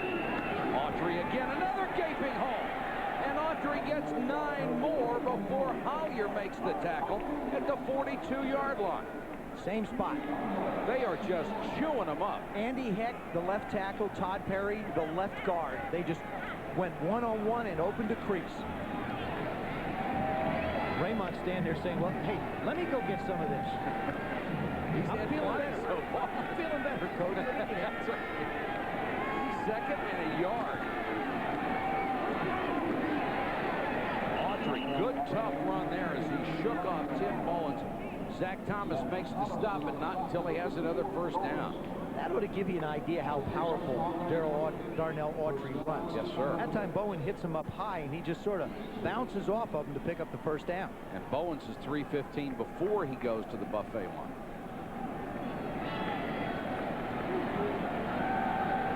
Dave Wannstedt saw his team dominate the first half, but only lead by 2.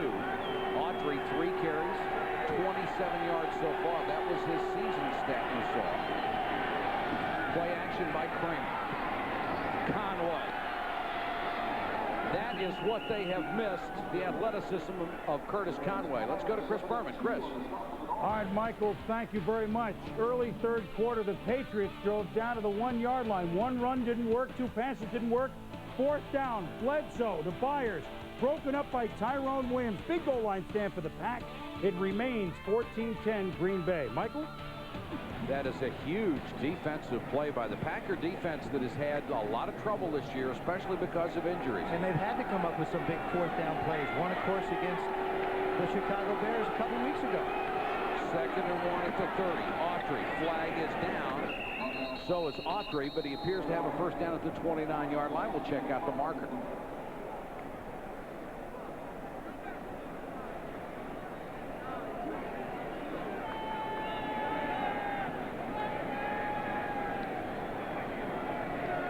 Offsides, defense. It's a 5-yard penalty. The first down. Well, that's How many offsides have we got? Well, you know, you got to give a lot of credit to Eric Kramer. He's doing a terrific job of changing up his snap counts, going with a regular count, then all of a sudden going to a longer hard count, and being able to keep that defensive line of the Miami Dolphins somewhat on a string.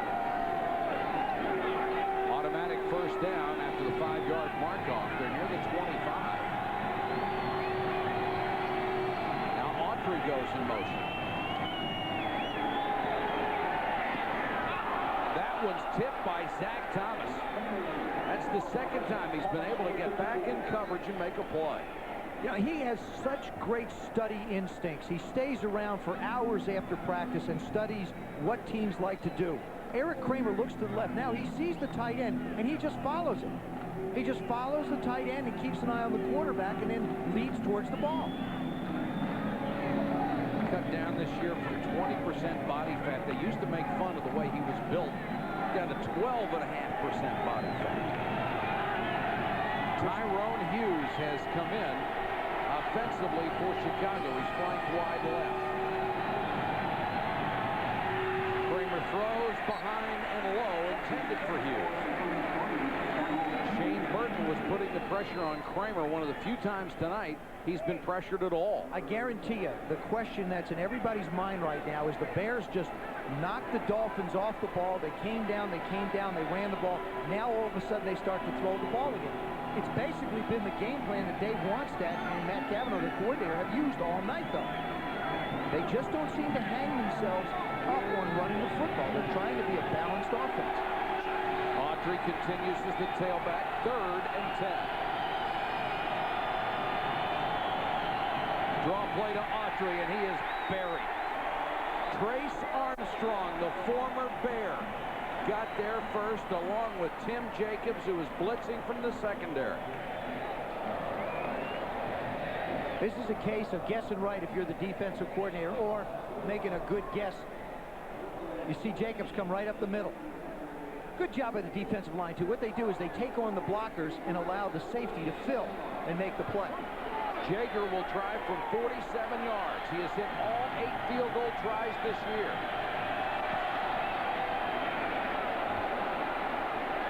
And he's got another one. And the Chicago Bears extend their lead to 18-13 on a season-long 47-yard field goal by Jaeger.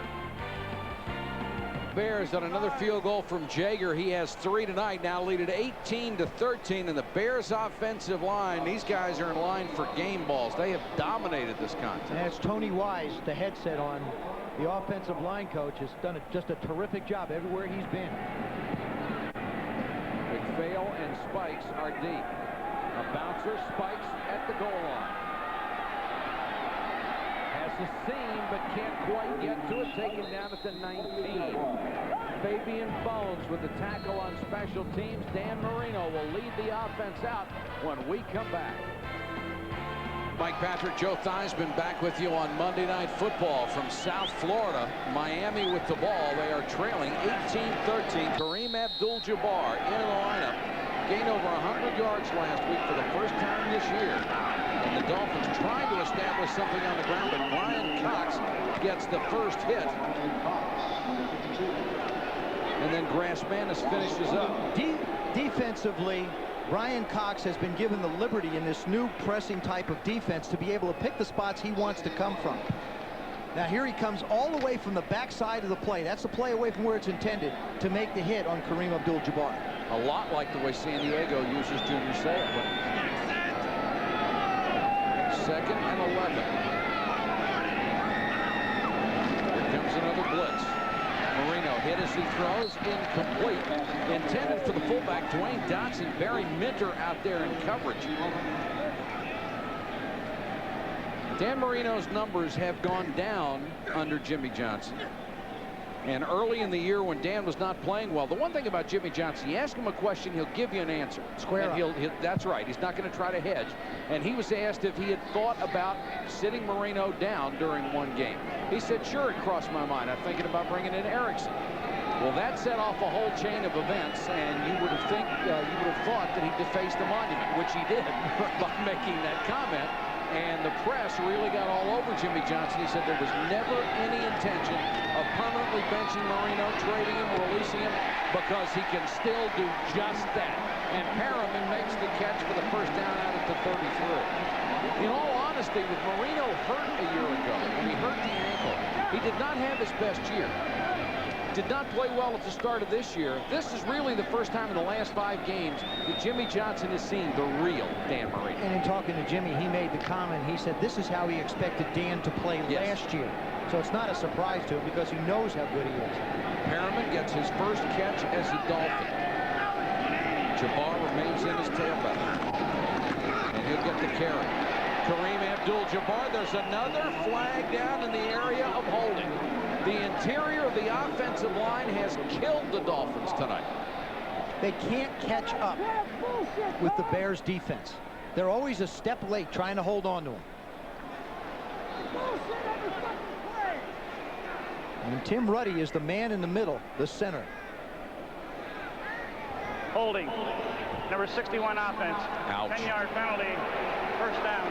3 holding calls against center Tim Ruddy, who does not appear to care for that one.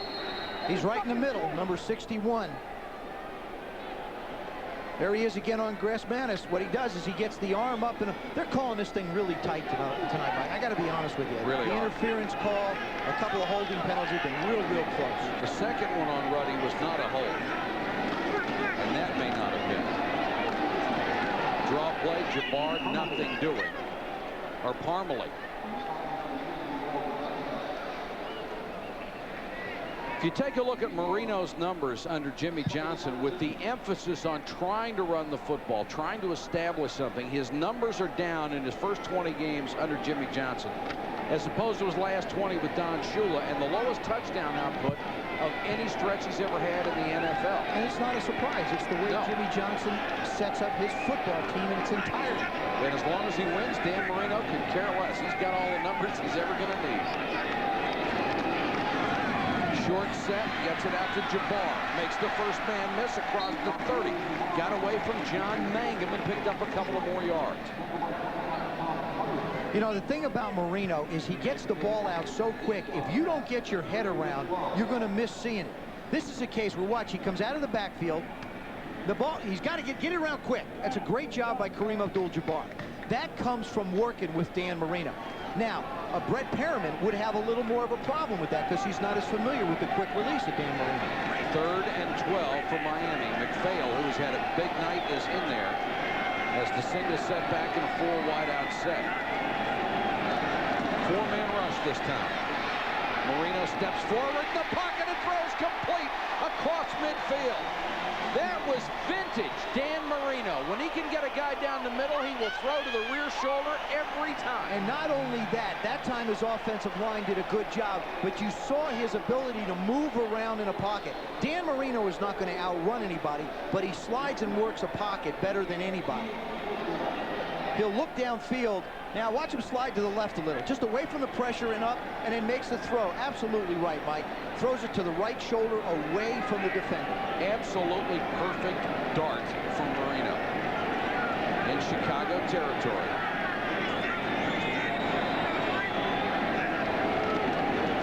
Back out of the blitz, Marino to Troy Drayton, the big tight end, who has been hot lately but almost invisible tonight.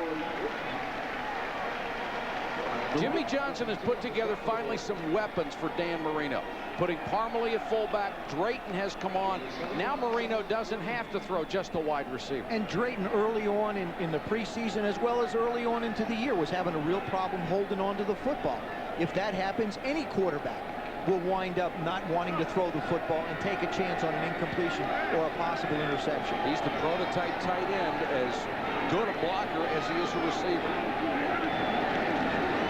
Play action, Marino steps up in the pocket, dumps it off and throws incomplete for Jabbar. In fact, he had Jabbar and McDuffie standing right next to each other. Boy, he did a nice job of sidestepping Carl Reeves, number 68, who came around that left corner real hard. I think Dan was just happy to get rid of that one. It's a smart thing. You don't take a sack. Now you're 3rd and 2, 3rd and 3. You want to keep yourself in what's called convertible third downs. That's 3rd and 4 or less. 3rd and 3 here from the Bear 41.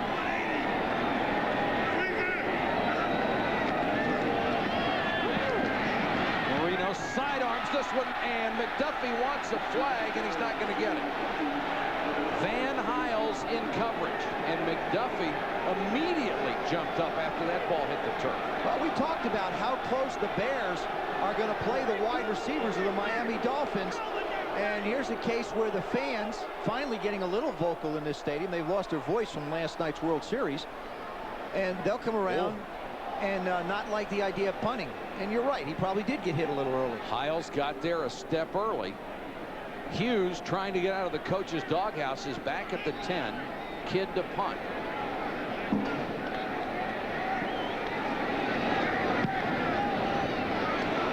A high, beautiful hanger that will make the end zone. Nobody tries to put the ball in the coffin corner anymore. The Bears will start from the Kansas City Chiefs on ABC's Monday Night Football. Right now, it's a battle in Miami. Chicago leads by 5. The Bears have the ball. Darnell Autry remains in as the tailback. He and Raymond Harris have chewed up the Miami defense. And now the crowd, really for the first time tonight since the opening introductions, getting into the ball game, cheering defense. Now Raymond Harris back in there. Stutter steps outside. A flag is down. So is Harris at the line of scrimmage. Zach Thomas leads the charge. A holding call against Chicago. Well, they certainly responded to the crowd that time. Holding. Number 71 offense. 10-yard penalty. First down. Big Cat Williams called for the hold. Well, again, Mike, the tackles do an excellent job of the defense for Miami to turn this thing outside. They make Big Cat, number 71, hang on to Trace Armstrong. See, that's where Raymond wants to run. Big Cat just sort of wrestles him down. 1st and 20, the crowd on its feet again. This team fighting for first place in the AFC East.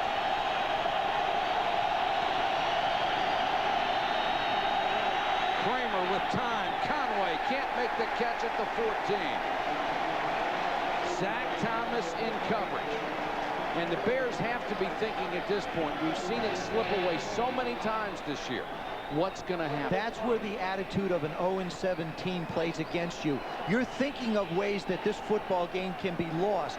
If you're 7-0 or like the Dolphins, 5-2, for example, you come in, you're thinking of ways that you can make a play to win. And also the Bears, they've not thrown a ball, but one to the outside of the numbers. They keep working the inside of the field. 2nd and 20. Kramer in the flat, nothing doing. Keith Jennings for maybe 2. Let's go to Chris Berman. All right, Michael, thank you. Remember, the Patriots were stopped on the 1-yard line. The Packers have taken it 99 yards. Brett Favre, Robert Brooks, 20-yard touchdown, 9.5-minute drive, 17 plays. Green Bay leads it 21-10. Michael? We'll talk about demoralizing, Boomer. 9.5-minute drive. Yeah, plus I think Mike Holmgren did a terrific job by giving his team a week off. Yeah. Let them go back, refocus on their lives, then come back and get ready to play a second half of football and make a run for another title. Whatever he does, I think it's a terrific job. And we'll see him next week. 3rd and 18. And Kramer asks for time. 3:17 to go, third quarter. The emotion building here in Miami. Championship. There's Wayne Huizenga, who owns all three franchises down here, including the stadium. Congratulations to Mr. Huizenga and his Marlins. 3rd and a mile for Chicago.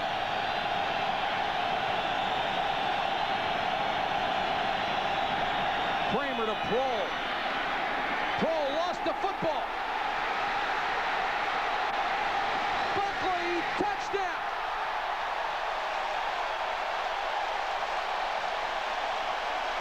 Ricky Prohl, who did not play a week ago, trying to stretch out for extra yardage, lost the ball on the way down.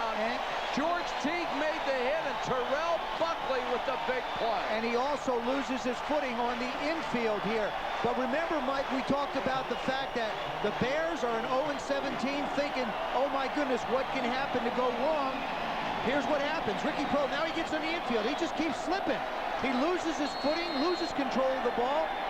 Terrell Buckley, right where he should be, hustling around the ball, does a good job of running. Miami has taken a 1-point lead on the first Chicago turnover of the night. Again, you have to go back to the holding penalty at the beginning of the drive, which sets up the 1st and 20, creating problems for the Bears on offense. And I can't remember a game where penalties have been this critical. Everyone has seemed to kill their respective teams. Play clock was running down. The Dolphins use a timeout. They'll go for 2 when we come back. Miami leads by 1. Ricky Prohl with the fumble. Terrell Buckley with the fumble recovery and the touchdown for the lead. Well, the Bears keep throwing the ball inside. Prohl just loses his footing and the ball after George Teague hits him. Terrell Buckley picks it up now. Does a good job of running. Watch with his ball. He just barely crosses for the touchdown, and the ball comes out. And that's his 3rd career touchdown and his 1st on a fumble return. Boy, and did it barely break the plane before he lost it. That was Eric Kramer that made the hit. The Dolphins will go for 2.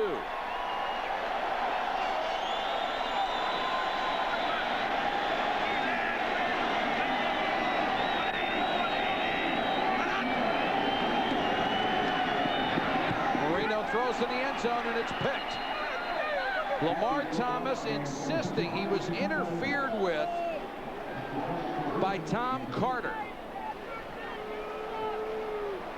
Well, you got to remember here, there's a 5-yard zone where you can ride the guy, all right? That goes from the 2-yard line. It goes 3 yards into the end zone. So if you're going to run a quick post, you're going to have guys hanging all over you where they can physically go after you. Watch the right part of your screen. Marino waits, but Carter's just all over him and does a good job of batting the ball up in the air. It just looked like great coverage. Yep. Dan tried to just hump that one in. So Miami leads by a point with 3:05 to go, 3rd quarter.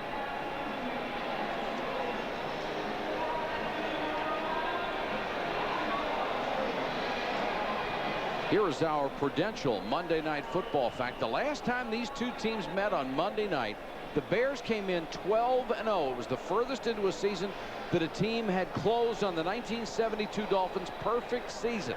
But Miami got Chicago that night 38-14 and kept the 72 team as the only perfect team in the history of the National Football League. And I remember the pressure that the Bear defense put on Dan Marino, and he put up the same kind of performance that he's putting up tonight. He just kept hanging and hanging and hanging. Got 38 points against a withering blitz.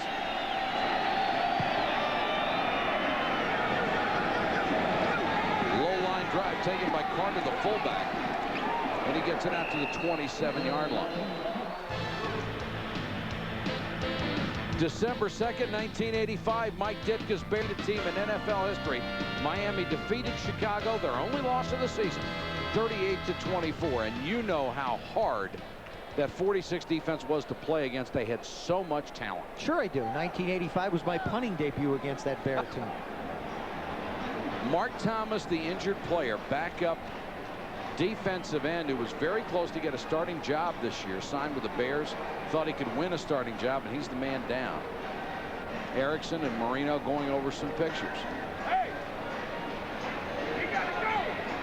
That's something we didn't have. We had little Polaroids at the end of my career, but to be able to take a look at a defense once your receivers are out, the whole thing of quarterbacking is mental pictures. Now all of a sudden you not only get to take them from the field, but over to the sideline to reinforce what you thought you saw. It's a great aid for offensive-minded people, and particularly quarterbacks. There is so much difference in somebody coming to you and saying, Joe, they were in a cover 2, and showing you a picture of it. Exactly. Because when you call a play, you picture that play in your mind and you overlay it on a defense and you see where people have to be. Good news for Mark Thomas. He's up.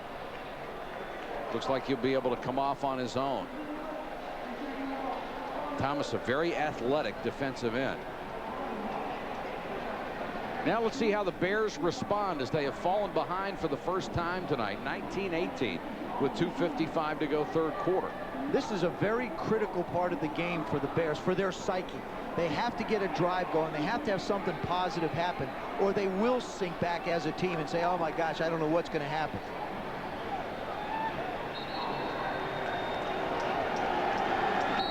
Of course, coaches tend to be a reflection of their team, and this has been really tough on Dave Wannstedt. Evan Pilgrim has replaced Chris Valerio at center. Play action by Kramer. Throws to the sideline, and Conway looked like he lost track of that ball. The most celebrated offseason trade for the Bears was Rick Mirer for their first-round draft choice. They got him from Seattle. They had to do something because Eric Kramer had suffered what they thought could be a career-ending injury. I still don't have a problem with the deal that Dave Wannstedt made. He made a deal to go after a guy who has the athletic ability to play. I talked to Rick earlier on the field. He is down on the situation, but he's not going to give up. And he did not play well given his opportunity in Chicago. Raymond Harris. Big hole off the left side, closed pretty quickly as he got to the 34.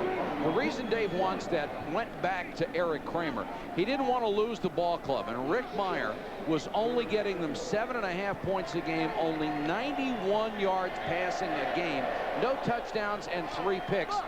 It was very evident what he had to do. And really, the game against the Saints is what really cooked him. I mean, the Saints obviously are not a very good football team. They've been unable to score the last 2 weeks.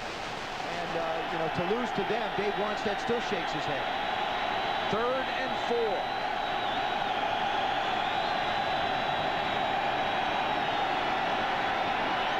Kramer with protection and a poor pass that time.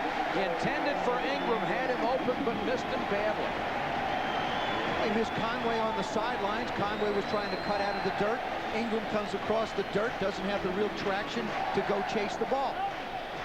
Kramer only 4 out of 9 here in the third quarter, and the second straight solid defensive stand by the Miami Dolphins. Sauerbrunn will kick to Jordan.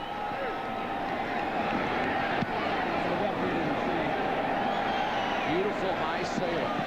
Jordan signals fair catch and makes it at the 17-yard line. No return after a punt of 49 yards. Saturday on ABC Sports, we begin the weekend coverage of the Tour Championship, and then Saturday live at 3:30 Eastern. Number 9 Ohio State against number 20 Michigan State. Is the Big Ten loaded or what? Or you will see Oklahoma against number 1 Nebraska, NC State facing Florida State, or USC against Washington. The Bears have got to rely on their defense again to come up with a play, because you just get the sense that Dan Marino is now taking control of this football game. As he has so many times in 15 years. Dotson and Jabbar, the running backs.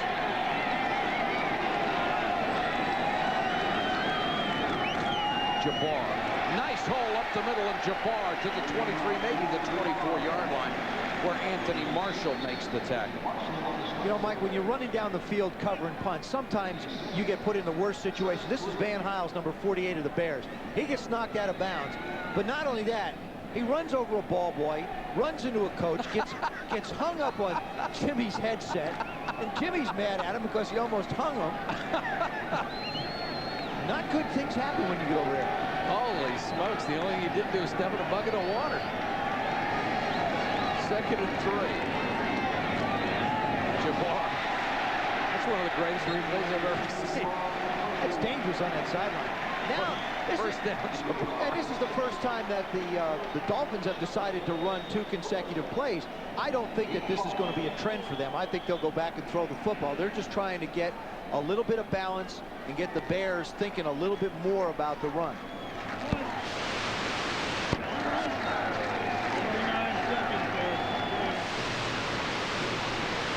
Jabbar, with only 11 yards in this game, has passed Norm Bulash for 14th all-time. On the Miami rushing list, he's only in his 2nd year. Jabbar again, nice cut. Jabbar, 35-40, forced out of bounds near the 45-yard line by John Mangum. Boy, what a nice move by Kareem Abdul-Jabbar. You know something, the initial part of that play is a great move by Kareem Abdul-Jabbar. It's a lousy job by Walt Harris on pursuit number 27. Here comes Jabbar. Theory's coming hard. Harris has got himself caught up so far inside that he loses the cutback angle to be able to pursue properly, and he winds up giving up a big gain. Miami is not going to try to run a play. They'll let the clock wind down, and that's the end of the 3rd quarter. The score, 19-18 Miami. The Miami Dolphins, trying to run their record to 6-2, have taken a 1-point lead over the Chicago Bears as we start the 4th quarter on Monday Night Football. The Bears still dominating time of possession 2-1, but right now that's meaningless. Marino under pressure. Somehow caught by McDuffie. How did he get that one in there? Oh boy, what a nice job of avoiding the rush in the pocket and then making the throw. This is unbelievable. How good is Dan Marino? You know, just throwing the football, we know how good he is, but watch him work the pocket. Here comes the pressure. He hustles back, slides inside, and then just makes a throw. Actually, that ball gets tipped, and it becomes a low slider. It goes right through Harris's hands to McDuffie. McDuffie, 7 catches, 136 yards tonight. 2nd and 2. Marino with a short set. Throws over the middle, incomplete, and there's the flag. Contact early by Tom Carter. Was intended for Perriman, but he was wrapped up. Dave Wannstedt has that look on his face like, oh no, here we go again. Pass interference, number 25 defense. That's a 1st down.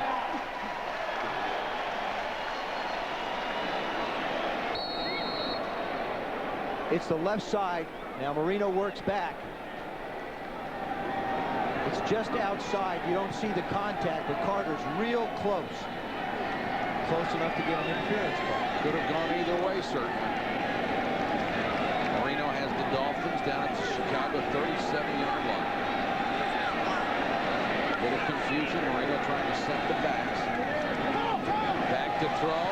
Intended for Perriman. Carter and Mangum in double coverage. Thing about Marino, you can't relax for a second. He'll burn you to a crisp. The other thing is if he is looking away from you, the tendency is to think, well, maybe he's not coming this way. So you hesitate. You're right, just for a second. And all of a sudden, the ball comes back in a heartbeat, and you're not ready for it. The rushing stats, 2nd half, Miami has really picked it up. At least they have made an effort to run the football. He only ran it 3 times in the 1st half. Marino just lost that ball and has to cover up back at the 49. They will rule his arm was coming forward. It's incomplete. And that's a good break call for the Dolphins. It's a good call, but that's also a terrific job by the Bear defense. He wanted to swing it out to the flat to Kareem Abdul-Jabbar. And what happens is he, just at the last second, as he lets it go, he's going to see a Bear flash in front of his face. He starts to come forward. Now he's looking left for the swing. Now, oh, I don't want to do that. Hold on. Whoop. Gone. Good call. There goes Thomas out to the flat to cover Jabbar.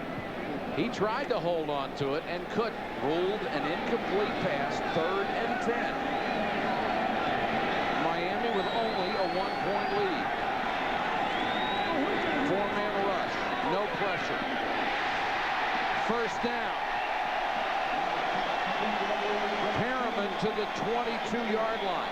I think he's really going to make a difference with this ball club. He will, and that time the offensive line did a wonderful job protecting Dan Marino. But on that particular play, the Bears chose to go back into coverage instead of putting pressure on Dan Marino, which really goes counter to the productivity that they've been getting from the defense. They've been much more effective going after Dan than letting him stand back there. Perriman, 2 catches for 29 yards tonight. 95 and 96, had over 1,000 yards both years in Detroit. Went to Kansas City this year, and nothing went right in Kansas City. Marino to throw again, underneath to Drayton. Drayton fights off a tackler, touchdown.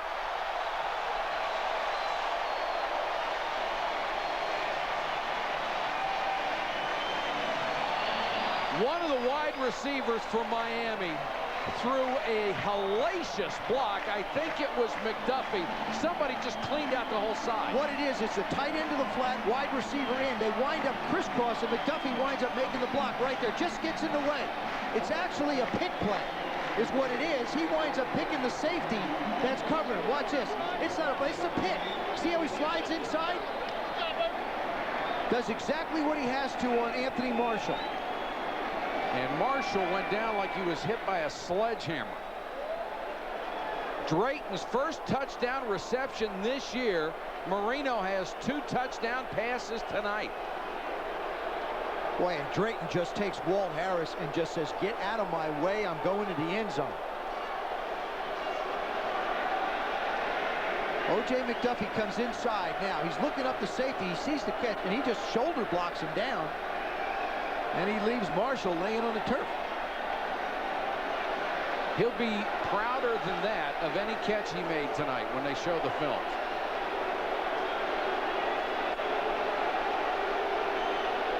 And he's telling everybody on the sideline just how he did it. He says, Troy, listen, you don't get in the end zone unless I make this block.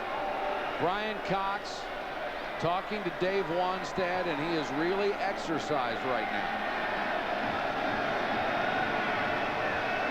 One of the most emotional players in the NFL, and I think he wanted a pick called on that play, but the block came after the pass was already caught. So it's not a pick anymore, it's just a downfield block. That's exactly right. It was thrown, the ball was thrown quick enough, and the contact wasn't made till after the catch was caught.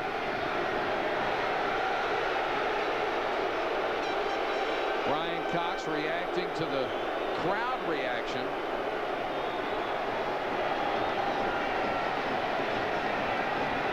Miami now leading 25-18. That was an 83-yard drive. 8 plays, 3 minutes and 45 seconds. Marshall able to come out under his own power. And now they'll go for the point after for Olindo Mate. And he makes it an 8-point game. The Dolphins have come from behind and have the lead with 13:06 to play. Until the end of the season. Hope you'll be with us for that one. An 8-point lead here for Miami. Fabian Bones, 2 yards deep. He'll bring it out. Bones to the 22-yard line. ABC's Monday Night Football is brought to you by Cadillac and your Cadillac dealers. Norelco Reflex Action Razor. Anything closer would be too close for comfort. By Michelin, because so much is riding on your tires. And by Priority Mail from the U.S. Postal Service.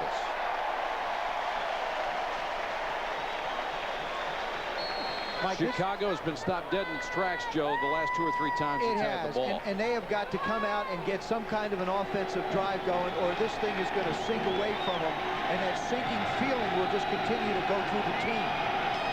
Raymond Harris in a tailback. Kramer play action. Throws complete to Ingram. That will be a gain of maybe a yard or 2. And the Dolphins have certainly cranked it up defensively. You know, I just don't agree with the philosophy on offense where you never take a shot with the ball down the field. All they've done is play into the corner's hands. I mean, you got Calvin Jackson over there at 5'9", and you got Terrell Buckley at 5'9", and you've got 2 6-foot receivers in Ingram and Conway, and you don't challenge them down there. Especially now with Conway back, because he can fly. That was the whole thing, is we need him back to stretch the field. They haven't done it. 2nd and 9. Harris trying to get outside on the sweep. Cuts it back. Raymond Harris with a tough run out to the 30. That'll leave him a couple of yards shy of a first down. Sean Wooden with a tackle. With New England trailing 21-10 right now in their game against the Packers, the Dolphins with a win tonight would take over first place in the AFC East. And Wooden, who made that big hit, is still down. Harris now 23 carries, 100 yards on the night. So this has become a much bigger game for the Miami Dolphins. And Sean Wooden, of course, is a was drafted as a corner when he came here. The Jets, of course, only one more game back in the loss column, and Buffalo has gotten it back to 500, and Miami entering a stretch where they have 4 division games in a row. So this would be huge for them if they could go to 6-2. They'll have to play Buffalo, the Jets, Buffalo again, and then at New England. And look at the rest of the schedule. Not too easy either. They go to Oakland, then Detroit, winless Indianapolis, and then New England again. So if they can win it, they're going to earn it. And I think having Detroit here and New England here as the last game of the regular season is a big plus for them. Wooden is up. He looks like he's all right. And Jimmy Johnson has feasted on the division in his first year and a half. 8 wins, only 2 losses. I guarantee he's sitting there thinking, all right, listen, I told you it was going to be like this. I told you they'd make the mistake in the second half. We have to be able to shut them down here to seal this thing. 3rd and 2. Huge play for the Bears offense. They'll try to get it on the ground. Harris looks like he has enough yardage. It's a lot of confidence in your offensive line and your running back.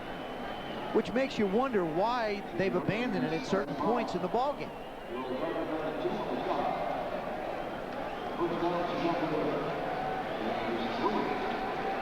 Well, like you, I keep waiting for the deep shot downfield to Conway. Well, you know, it's getting a little bit late in the game to do that. Now, you know, Miami's sort of thinking a little bit, well, we have to be a little more cautious, let them work the long distance. I think you can possibly come off with play action here and take a shot. Raymond Harris with his 4th 100-yard game of the season. Kramer with another long count. Play action. Kramer on the roll to Allred, the rookie tight end, out to the 45-yard line. John Allred out of USC. That's a gain of 12. This guy has excellent hands. He's a good blocker, and he's one of the best young tight ends you'll ever see coming out of a break. They thought the world of him. They took him in the 2nd round. Got cracked ribs.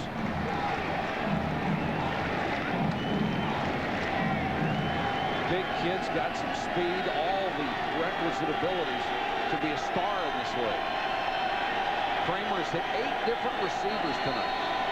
And more flags down as they blow the play dead. Going to wind up with an illegal procedure call against the Bears. False start. Number 84 offense. Moving prior to the snap. 5-yard penalty. First down. What happens when you have rookies? Allred makes the catch on one play and then makes the mistake on the next.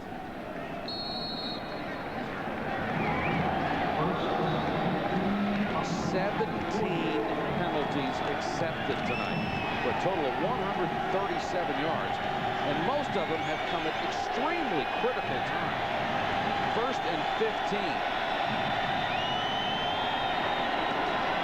Harris again. Not much this time. Swallowed up by the center of the Miami defense after a gain of maybe 3 out to the 43-yard line. Big Tim Bowens led the charge. You know, Mike, the Miami defense has done an excellent job, too, of shutting down the running game. They're forcing Kramer now into throwing situations where in the first half he was able to pick and choose where he wanted to throw the football. Bowens, the 94 2024 Defensive NFL Rookie of the Year.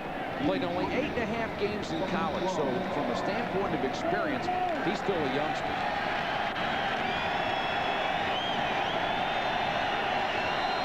Second and 7. Darnell Autry is in at tailback. Kramer sliding in the pocket, and it's dropped at midfield. Right in the hands of Chris Perry. And you don't expect Perry to drop, or Chris Penn, because at Tulsa, when he was a senior, he led the nation in catches at 106. You know, we talk about guys having to make big plays. There was an opportunity to make a play. It gets away. It's sort of the story of the Bears season. You get a chance, you let it slip away. He would have had a first down, and Jimmy Johnson said one of the problems the Bears have this year, they have found a way to beat themselves. Third and long. Kramer fumbles the snap. Loose ball. Miami's got it. Trace Armstrong right on top of it. And it's starting to come apart again for the Chicago Bears. And Mike, we can go right back. What was the first play of the series? A penalty. They wind up with the penalty. 2-3 plays later, bang, they give the ball up. 9:03 to go in the game. Kramer can't handle the snap, and it's another turnover. Onstad and Jimmy Johnson agreed this morning that the Bears are a very fast starting team, and they're a much better team than their 0-7 record would indicate. But Jimmy also pointed out that if you hang around long enough, the Bears have shown they are going to make the mistakes that let you back in the ballgame, and they have done it tonight. Jabbar, the running back.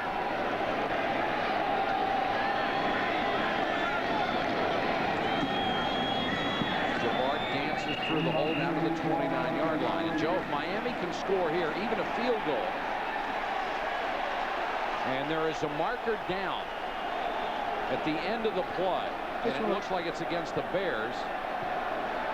Personal foul. Is it Cox?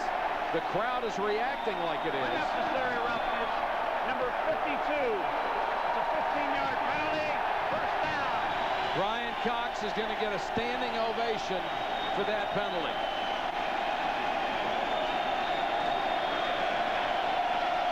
Number 52 right in the middle.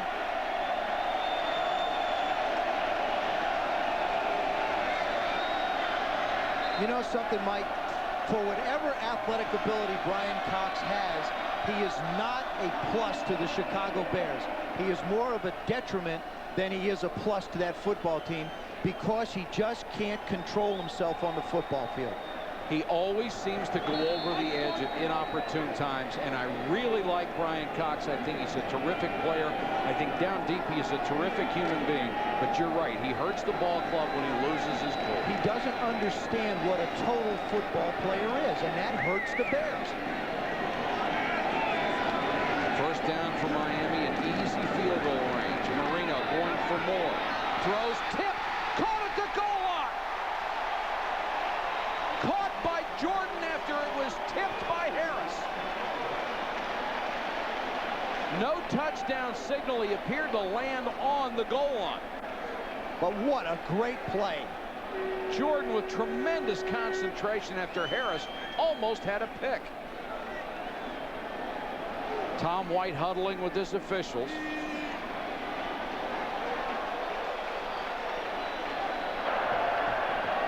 Holding. Number 27 defense. Penalty is declined. Completion of the forward pass. It's first and goal.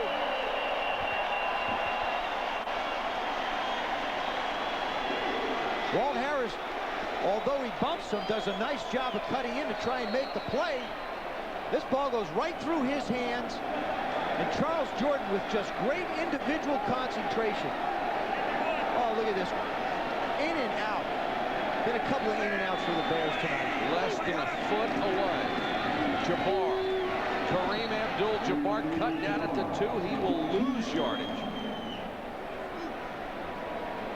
And it was Carl Reeves coming from his right defensive end spot to make the tackle. Clock running, 7:53 to go in the ball game. Dan Marino is not going to be in any hurry. You're going to see him bleed the clock down to about 8 or 9 seconds. He's just hanging in the huddle right now, bleeding that clock a little bit. Take as much time off as he can. Jabbar behind Ed Perry, the tight end who also plays this H-back spot in short yardage. Kareem Abdul-Jabbar, touchdown.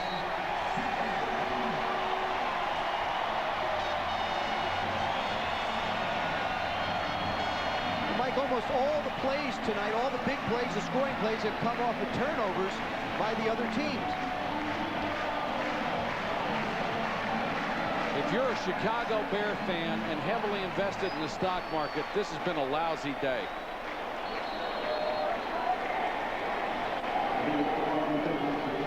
Miami's offensive line gets under the Bears' defensive line. That usually means you're going to have movement, and the only thing has to break the plane is the ball, and that's what did.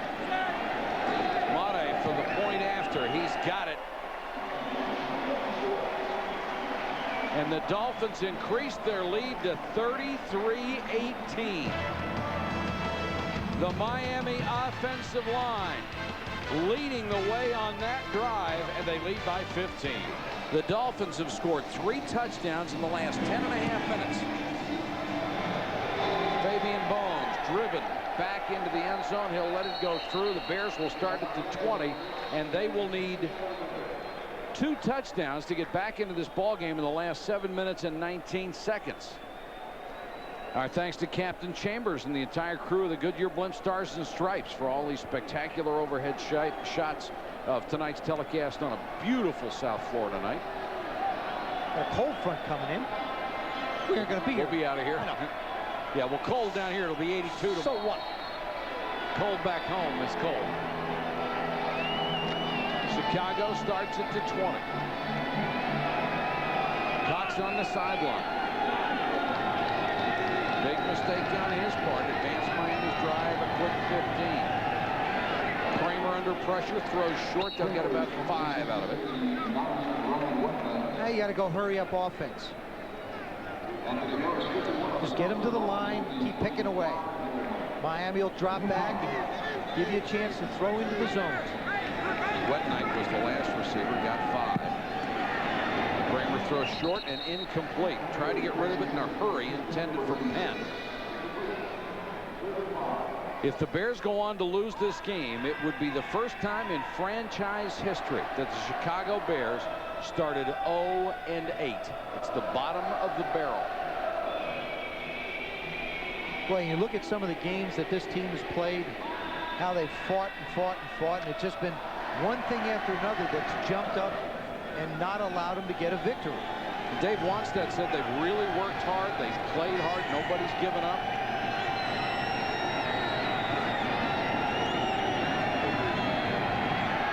Kramer on 3rd and 5. He'll have the first down. Wetnight, who's had a pretty good evening, gets it out near the 39-yard line. Jacobs makes the tackle, and Kramer in the hurry up with 6:39 and counting.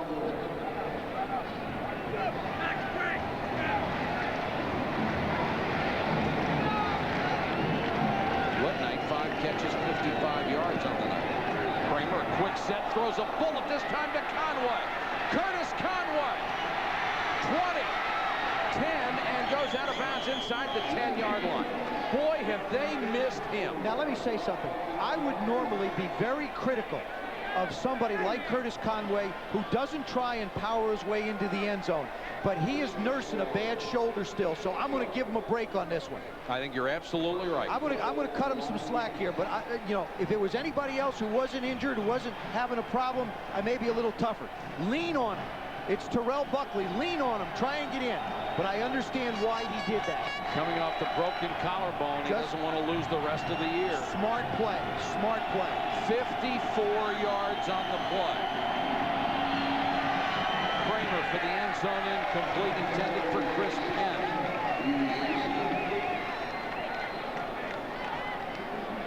Second and goal from the 8. Prior to that catch by Conway, the longest pass play the Bears have had this year was 37 yards, and that was last week to Conway. Well, without him, they can't get any yardage through the air. They can't get any yardage of any significance. You're right. second and goal.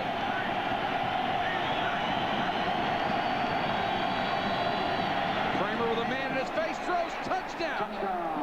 Ingram makes the catch, and Kramer let him right downfield and threw that one with Tim Bowens right in his chops. That's the kind of big plays you want out of your football players. You got to have somebody step up and make a play. That time, Eric Kramer hung tough in the pocket. Bobby Ingram makes a tough catch over the middle. Bowens does a good job of fighting in. Now it's down low. Ingram does a terrific job of going down, cradling and protecting it. Jaeger for the point after. This would leave them 8 points down. Jaeger knocks it through, and with 5:48 to go in the ball game, the Bears are right back in it as Eric Kramer throws a strike to Bobby Ingram.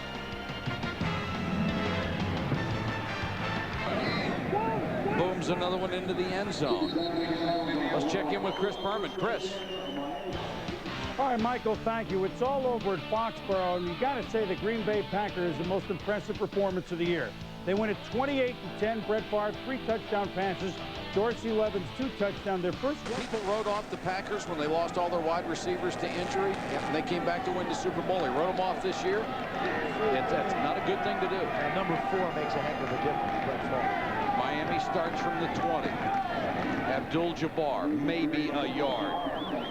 Nice tackle by Grass Manis. Jimmy Johnson can take over first place at the halfway point of the NFL season with a win tonight, with the Patriots losing this evening to Green Bay. Johnson could take his team to 6-2.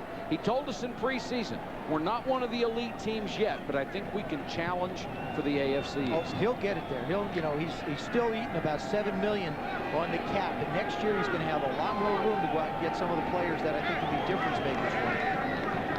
Call it 2nd and 8. Clock running, approaching 5 minutes.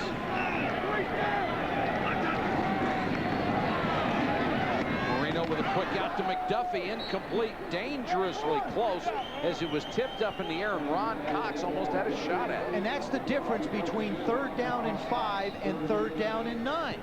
I mean, it changes the defensive strategy. It changes what you want to do on offense. Those are the kind of plays you have to make. Also stops the clock with 4:54 to go. Jason Taylor, all he can do is watch. This club has just been decimated by injuries. He wants to be back for the Buffalo game on the 17th of November. Fine young player, tremendous pass rusher. Marino facing a 3rd and 8. Here comes the blitz. Steps inside and throws incomplete. Marino did a good job just not to avoid disaster on that one. Good call. Anthony Marshall comes on the corner blitz. Dan Marino has to adjust and step up and throw the ball away. Now, the Bear defense has done its job.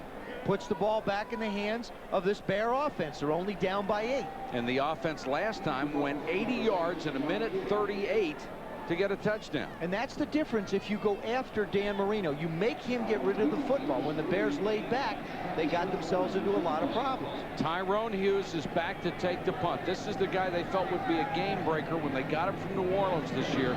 He has not done very much on the return game, but he's extremely dangerous. From the 28, no blocking. And cruises out to the 43-yard line.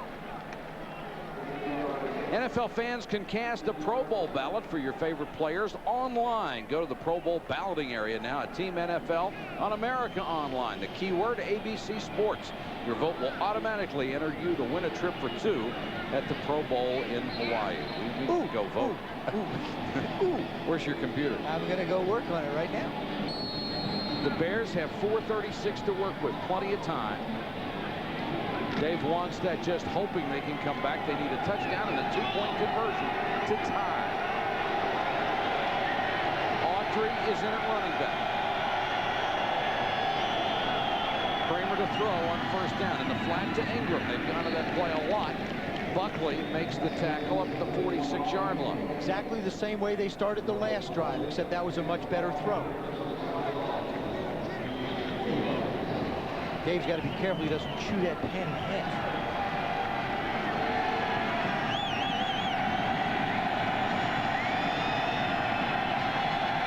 If pressure on Kramer, and they got him back at the 38-yard line. Gardner and Bowens, the two tackles. And really, for the first time tonight, they just run right over the Bears' offensive line. The big boys inside just pushed the entire pocket right back in Kramer's face. Big move off the line by Daryl Gardner, number 92. At 650 pounds at tackle. 3rd and long, they go for the screen. Autry looking for a block. Doesn't get it. And a good defensive play by George Teague, the free safety. Now will the Bears go for it as there's some pushing and shoving after the play. It would be 4th and about 6, and here comes the punting unit. Dave Wannstedt didn't hesitate at all. He's got plenty of time left.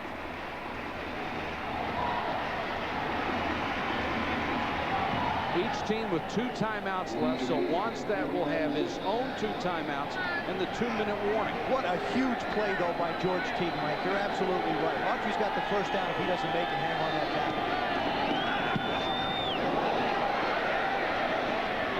tackle. Sauerbrunn this time kicking for the sideline.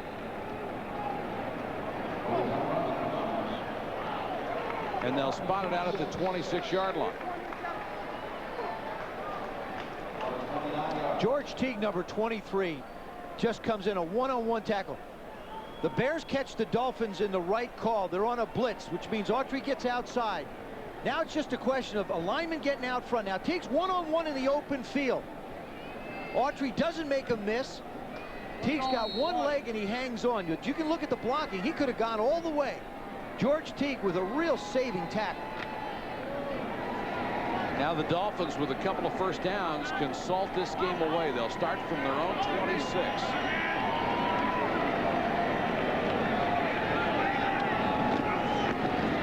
Abdul-Jabbar. Cox is right there at the 22. They'll lose 4 on that play. Mike, Theory was also there. I don't want to belabor a point, but they're running right out of the infield, and if you're a running back or an offensive lineman, you're not going to get any traction. And really, the way Dan Marino drops back with those short steps, he can move fine in that area. So the best thing for the Dolphins here would be able to throw some type of passes out of that particular area of the field. Of course, one thing they're trying to do is make the Bears use up both of their timeouts and make them use the 2-minute warning before they get the ball back.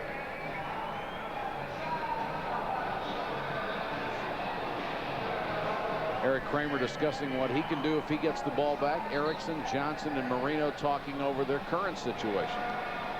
The way it'll play out, Mike, is if they stop him on the next down, which would be 3rd down, and call another timeout, the Dolphins are still going to have to run a play under the 40 seconds. So the Bears, in all likelihood, would get the ball back prior to the 2-minute warning, and therefore wind up having one stoppage of the clock in their favor.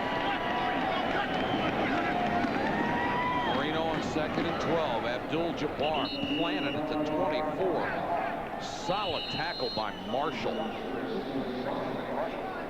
And the Bears use their 2nd and last timeout. 2:51 to go in the half.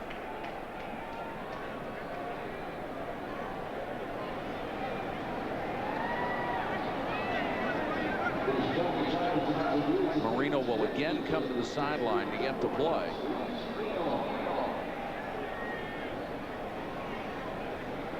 Of course, 2 minutes in the NFL, if they get the ball back around that time, can be an eternity. You get plenty of time to do anything. You're using 4 downs to move the ball. You're not just using 3, so you can be real judicious in how you want to work the field. Conway appears to be in better shape than he was earlier when we showed you him prone on the sideline, and they appeared to be giving him all the fluids he could handle. And that collarbone is still bothering. I talked to Dave Wannstedt on the field before the game, and he said, hey, Curtis is back, but he's certainly nowhere near where he can be. He's just being a real trooper being out there. 3rd and 11. Marino goes to the shotgun.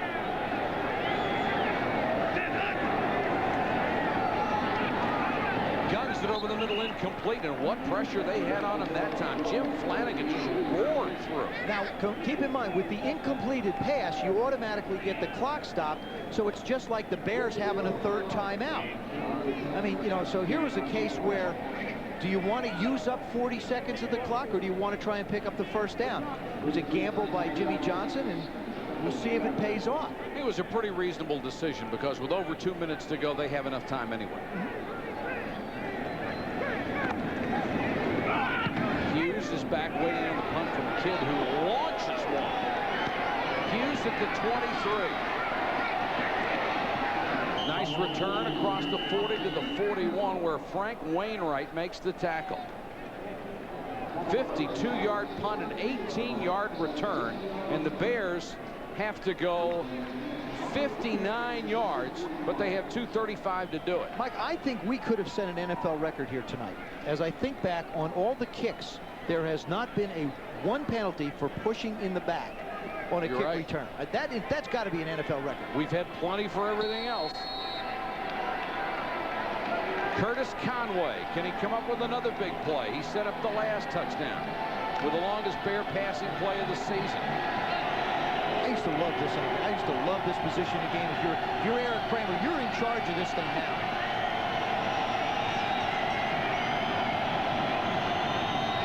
Four-man rush in the flat. They'll pick up about 7. Wet Knight makes another grab.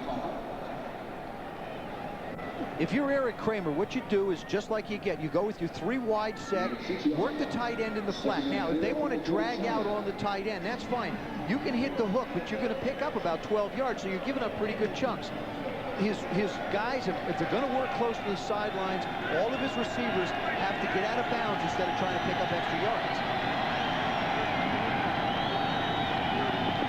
Kramer under some pressure, throws out of bounds. Intended for Penn, covered very well by Calvin Jackson.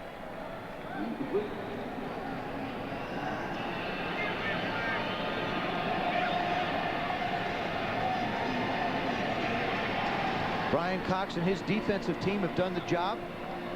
They've gotten the ball back in the hands of the offense. Again, they're in 2-down territory. It's going to, they'll go for it certainly on 4th down if they don't make it here. And really, with only 3 yards to go, they could even risk running the ball. Kramer, 26 of 42, 260 yards on the night. Kramer to throw, good protection, the pass complete. Down to the 30-yard line. This will be a first down. Kramer threw a strike to Ingram. Gain of 23. I'll tell you, Bobby Ingram has made some really tough catches tonight for the Bears. Boy, that was good coverage, and Kramer just rifled it in there. And that will take us down to the 2-minute warning. Ingram with 8 catches, 63 yards, and a touchdown. 2 minutes to go. It's an 8-point. We will see him Sunday night on ESPN as Favre and the Packers will be at Lambeau Field to meet Barry Sanders and the Detroit Lions. Barry Sanders is having another marvelous year. I think this is his best. Oh, he's so good. Turnovers usually tell the story of football games, and they have for this. Ricky Prohl coughed it up. Terrell Buckley recovered and ran it in for the touchdown. Kramer fumbled the snap. The Dolphins recover that one. That led to another score. 1st and 10 here, though. The Bears driving at the Miami 30. 2 minutes to go. They need a touchdown and a 2-point conversion. Here comes the blitz. Kramer unloads. Conway with a one-hand catch. And he is hurt. Oh, he's cramped up. He's cramped up, and he's fortunate he's on his own sideline to be able to get out of bounds. And they can't stop the clock for him. Ricky Prohl checks in. What an incredible grab that was. Kramer pump fake, goes deep, man wide open, incomplete. Penn had 5 yards on his defender. It looked like Sean Wooden had fallen down. Well, Calvin Jackson bid on the quick post and up. And Eric Kramer aired to the long side and just overthrew him by a mile. Great call. Let's go back to the play before the catch by Conway. Runs a little in and out. One hand, right hand, goes up and gets it. Looks like Vizquel at shortstop. But Chris Penn right there goes in and out and just absolutely gets overthrown terribly. 3rd and 6. pump fake. Same play. Penn. Touchdown. Holy cow, they come back with the same pump fake, same pattern, only a different result. Touchdown, Bears. The Dolphins did exactly the same thing. Calvin Jackson bit on the quick post. The safety did not get over to back it up. And now Dave Warnstead has to be pretty comfortable in this situation. He's going for another 2-point conversion. 2 points would tie it.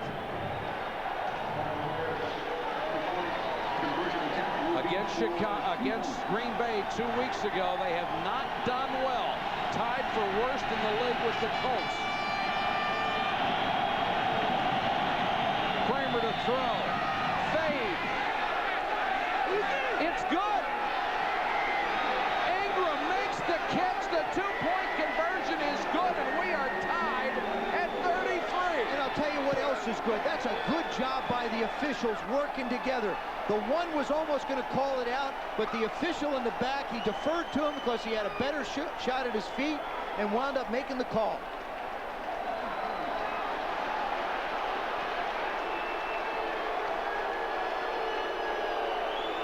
This is Chris Penn. This is going to look like a replay of the play before, because it is. Calvin Jackson tries to jump it.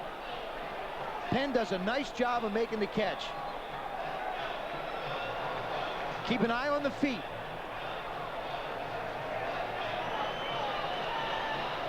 Yep. Left foot was down, right knee came down. Watch the left foot. Left foot hits inbound, knee comes down. Good catch, good call. What a night for Bobby Ingram and Eric Kramer. Yes, sir. 2 in a row, and he has led this team, Joe, on 2 straight pressure drives. He had to get touchdowns on both, and he did it. Bobby Ingram's going to spike this one. But, Mike, part of it is the fact that the defense has stopped Marino's offense. They've been up and down all night. The defense finally stood up and did it. But, again, the quote-unquote prevent defense normally puts you in a situation where it prevents you from winning. I mean, this quarter alone, Eric Kramer's 12 for 17, 162 yards and 2 TDs. And this is not something that Jimmy Johnson told his football team the Bears would do. They were supposed to die and go away. Now, the downside, if you're a Chicago Bear fan, is that the Miami Dolphins have 1:25 seconds left and 2 timeouts, and they've got number 13. I just think you keep going after him. You have to keep going after him. You give him a chance to pick you apart, he will. Sauerbrunn to kickoff. McPhail and Spikes are deep.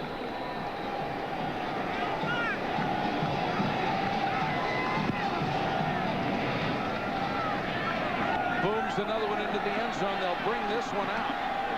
Spikes to the 26-yard line. 1:19 to go in the game. Van Hiles, the tackle on special teams. And Marino, who has faced this situation so many times and almost invariably come through for the Miami Dolphins, will have to do it again. Now, one thing you got to keep in mind, Mike, Orlando Mare, the longest field goal he has made this year is just 34 yards. He struggled from a pretty good distance out, so Dan's got to take that into consideration. Darnell Autry is the injured player. He had never played special teams until he was drafted by the Bears, and starting in preseason, he made a couple of spectacular plays on special teams, but right now they're checking his neck. He appeared to get caught up in the pile, getting it on the tackle. You know, like, one of the things I don't understand that the league has done is they pay 53 players full salary, and they only dress 45. If you would dress at least 5 more, and I know Jimmy Johnson agrees with me on this, if you dress 5 more, I think you save your stars. They don't have to be on special teams. Like, for example, the Miami Dolphins lost Zach Thomas early in the year covering a kick. You keep your stars healthy. You don't have to put your linebackers and your wide receivers on the special teams unit, and it becomes, I think, a better game. Autry sitting up now. That's good news for the Bears.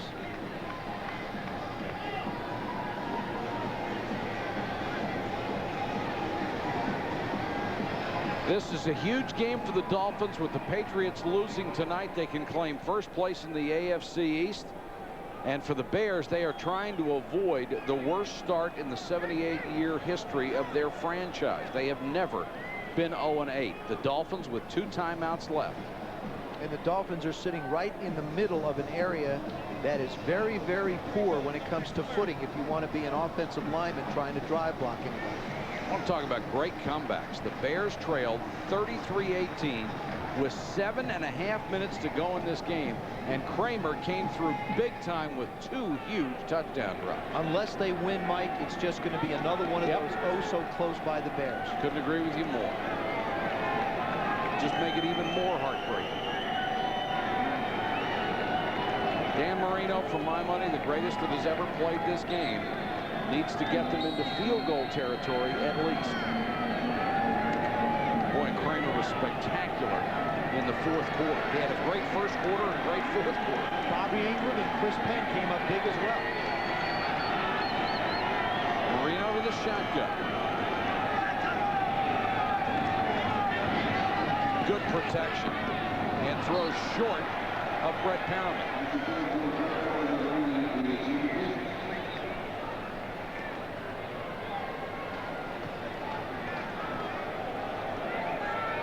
Dan Marino, the most among NFL quarterbacks, 42 game-winning drives. That counts coming from behind and ties 4th quarter.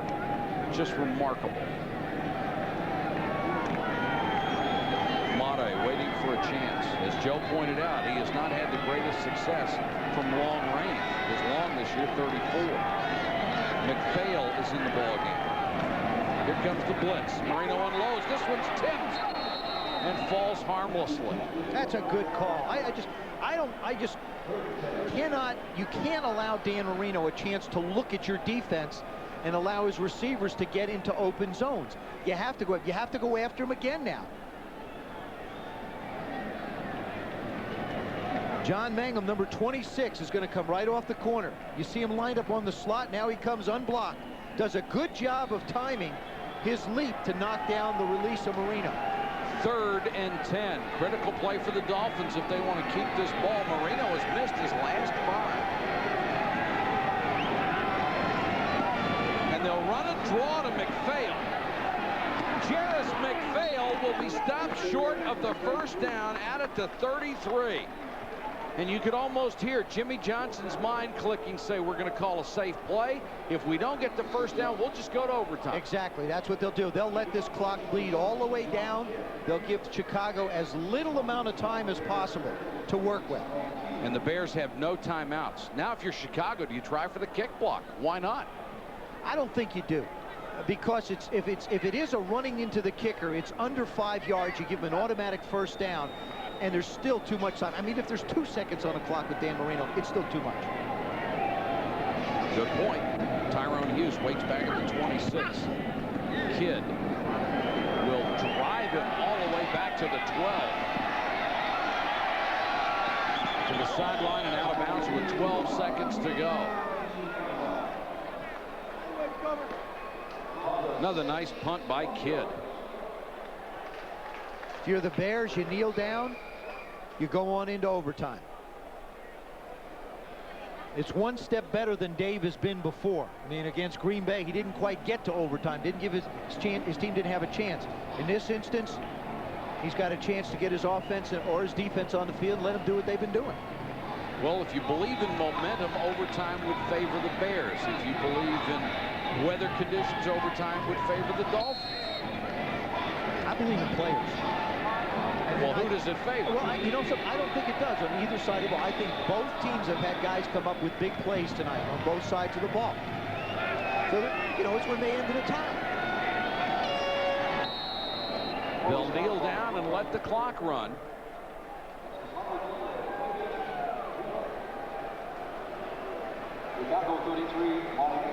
And we've got some free football coming your way. The Bears and the Dolphins.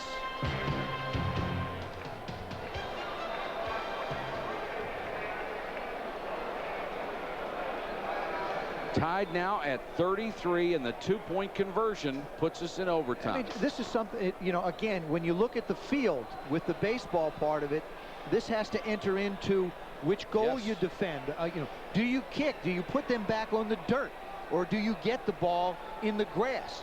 I mean, it's a very big part. You see this right here, that infield right in there. That's been the problem all night for everybody to get some footing. Now, even with this being considered, would you ever give up the ball first in overtime? There's no reason to. The weather conditions don't favor it. You know, you just don't put the hands in either of the quarterbacks. This is tails. Heads, tails. Back up, gentlemen. Call while it's in the air. Tails. Tails, he calls. Heads it is. You've won the toss. You want to receive. So here we are. Miami has won the toss. Selected to receive. The Dolphins will have the football. The Bears and the Dolphins tied at 33. We'll be back with overtime after this word from our AB3 all as we are set to begin overtime. Our thanks to Captain Chambers and the entire crew of the Goodyear Blimp Stars and Stripes for all these spectacular overhead shots in tonight's telecast. We want to thank them for staying around. Absolutely. 33 all as we go to sudden death overtime. Each team will have a pair of timeouts. Let me take you to the strategy of the kickoff here. The reason why the Bears wanted to kick after the Dolphins won is into the grass end, because if they can stop them and get a shot at a field goal, that means that Jeff Jaeger will have very good footing to try and kick a longer field goal. If the Dolphins have to drive down the field and kick one, they're going to be kicking off of a infield, which has been a problem, as we talked about. Orlando Mare hasn't kicked anything longer than 34 yards. McPhail and Spikes. Have been no gimme field goals in the league either this year. Absolutely not. McPhail from the 3. Got a couple of blocks, dives out to the 27-yard line. Taken out of bounds by Tyrone Hughes.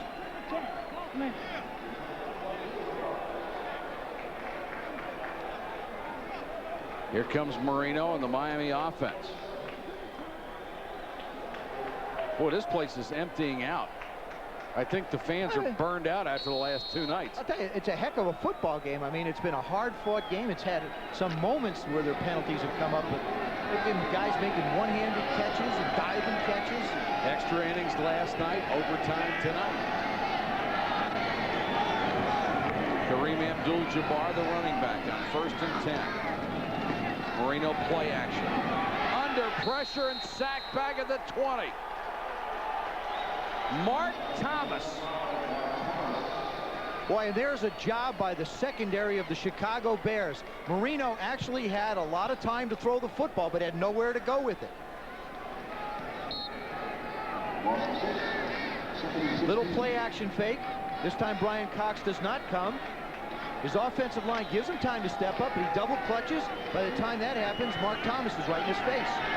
Marino has been sacked 3 times tonight. Coming into tonight's game, Miami had allowed only 4 sacks all year, low in the NFL. Draw, Kareem Abdul-Jabbar. Gets it back near the original line of scrimmage to bring up 3rd and about 10. Mark Thomas with another play. Boy, you just don't drop back and give Dan a look at your defense here. I think you just keep on pouring it on.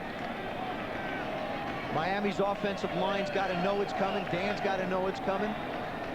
Just a question of somebody wanting to try and make a play for the Bears. And the offensive line of the Dolphins just wanting to hold them out. Call it 3rd and 9. Jarris McPhail is in for Miami. Here comes the blitz. Looked like Cox got started early. Let's see if somebody moved before Cox got across the line of scrimmage. Now, Brian Cox went too early.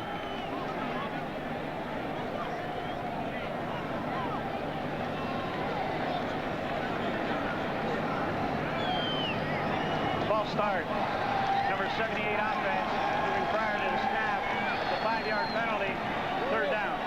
It's Richmond Webb on the other side of the line. What it is it's the shotgun, and Richmond Webb is trying to time a count. I'm not on Boy, it. he just seemed to raise up you know, out of the peripheral vision, he might have seen Cox coming across the line. Brian timed that thing really well. Apologies go out to you, Brian. That will make it 3rd and 14.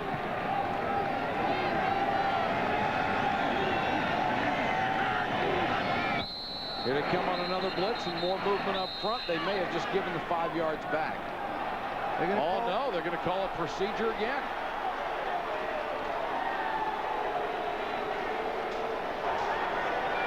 False start.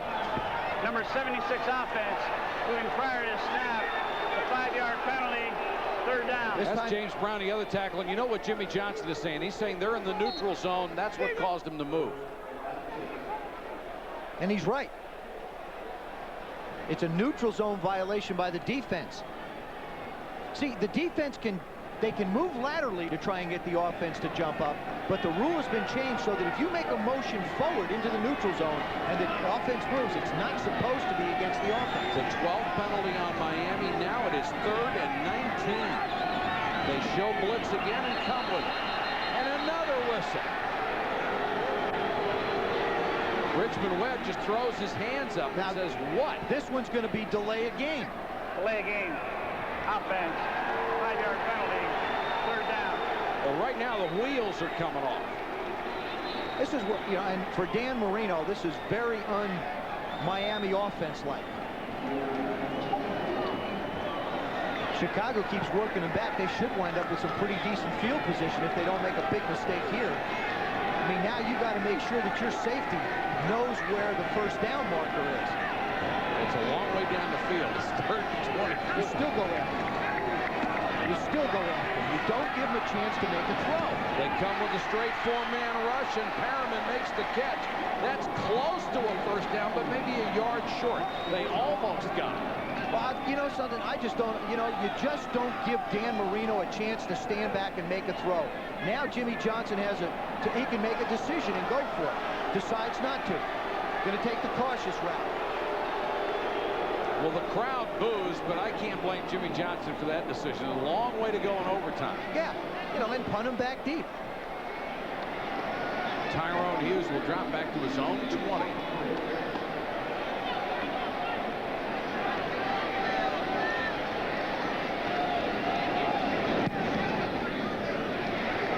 Kidd gets off another boomer. Hughes will let this one go, and it takes a Miami bounce out of bounds at the 10.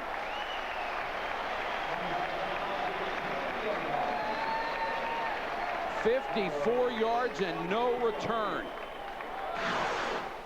The Bears 15 points in the last 7.5 minutes. Kramer leads a long drive and hits Ingram for the touchdown. Then Chris Penn, as they run the same play twice in a row, have to go for the 2-point conversion.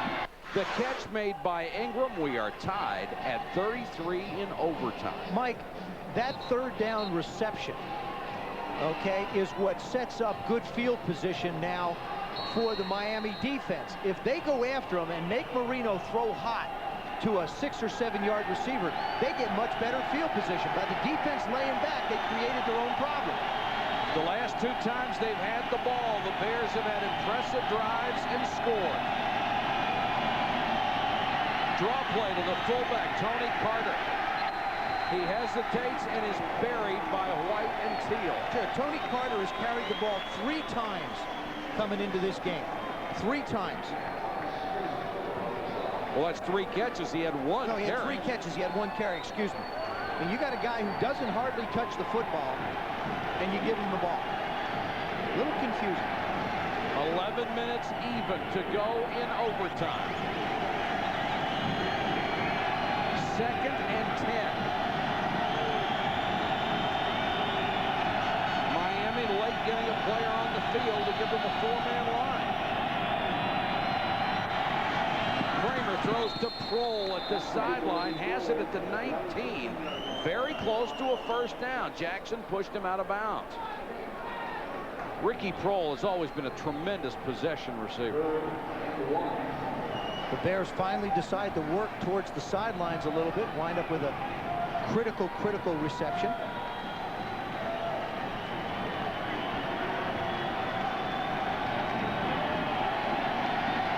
Way Huizenga. The Marlins did it in extra innings. Can the Dolphins do it for him in overtime?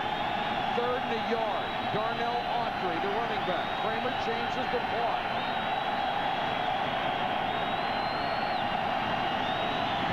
Quick throw, complete throw, first down at the 31.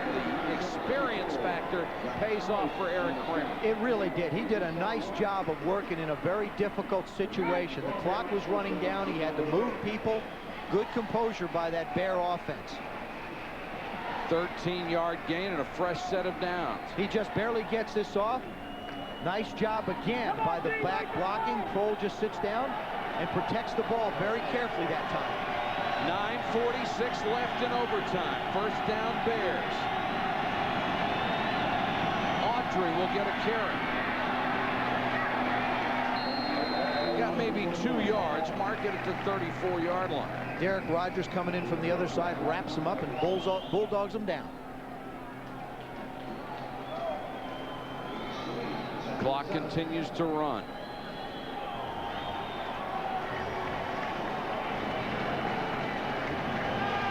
Now, the people that left when the Dolphins were up by 15 with 7.5 minutes to go are probably going nuts listening to the car radio on their way home. Oh, well, they're probably watching us by now. That's right. Some of them, I'm sure, have made it home. Here comes the blitz. Kramer unloads, complete at the sideline. Kroll taken out of bounds. They'll continue to wind the clock, but mark it very close to another first down. So Eric Kramer has started to zero in on Ricky Proehl. And he's starting to throw the ball towards the sidelines a little bit more. That was against Terrell Buckley. Now they're starting to work into a part of the field where you give your kicker an opportunity to have a shot at a long field goal.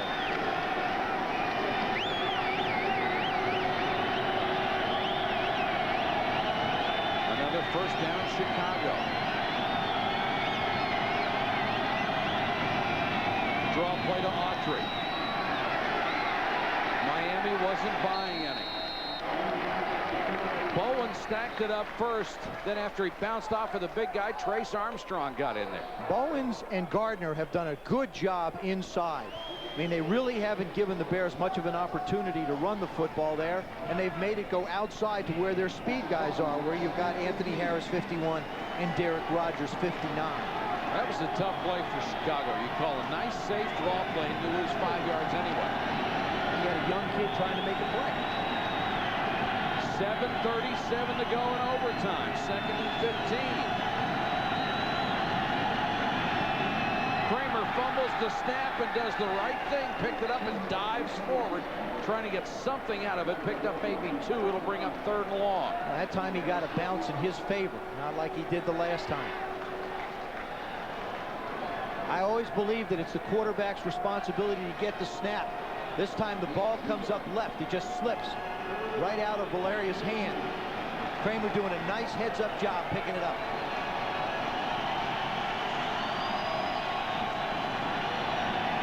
Third and 13. Time becoming a factor. 6:53 to go in overtime. Do you go to Bobby Ingram again in the slot? Here comes the blitz. Kramer has it batted down at the line of scrimmage. Looked like Shane Burton, number 75, was the man who got it. They were right in Kramer's face. And the fans that are left really making some noise.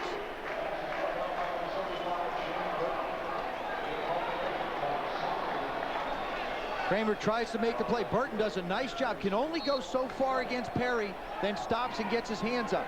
But the offense did a good job moving the ball out a little bit. Sauer run the punt to Jordan. Again, kicks it toward the sideline and knocks it out of bounds just past the 25-yard line. Not taking any chances. They don't want a big return from Miami.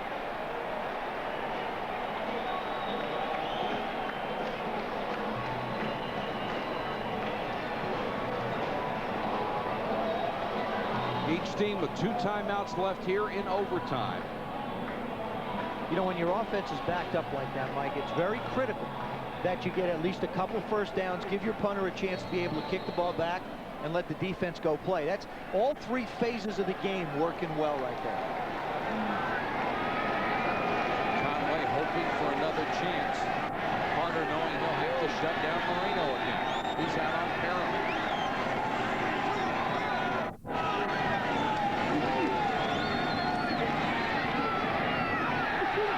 Off the hands of the fullback, Bernie Parmalee. Hit him in stride. It looked like he could have gone a long way with that one.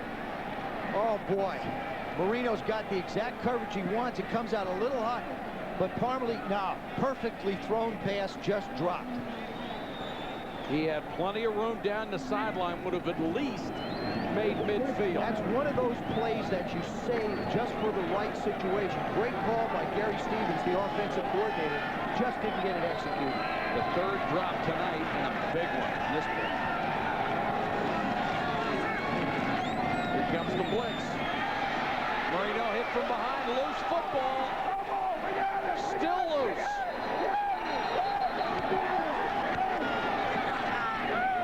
The Bears saying they have it, no signal.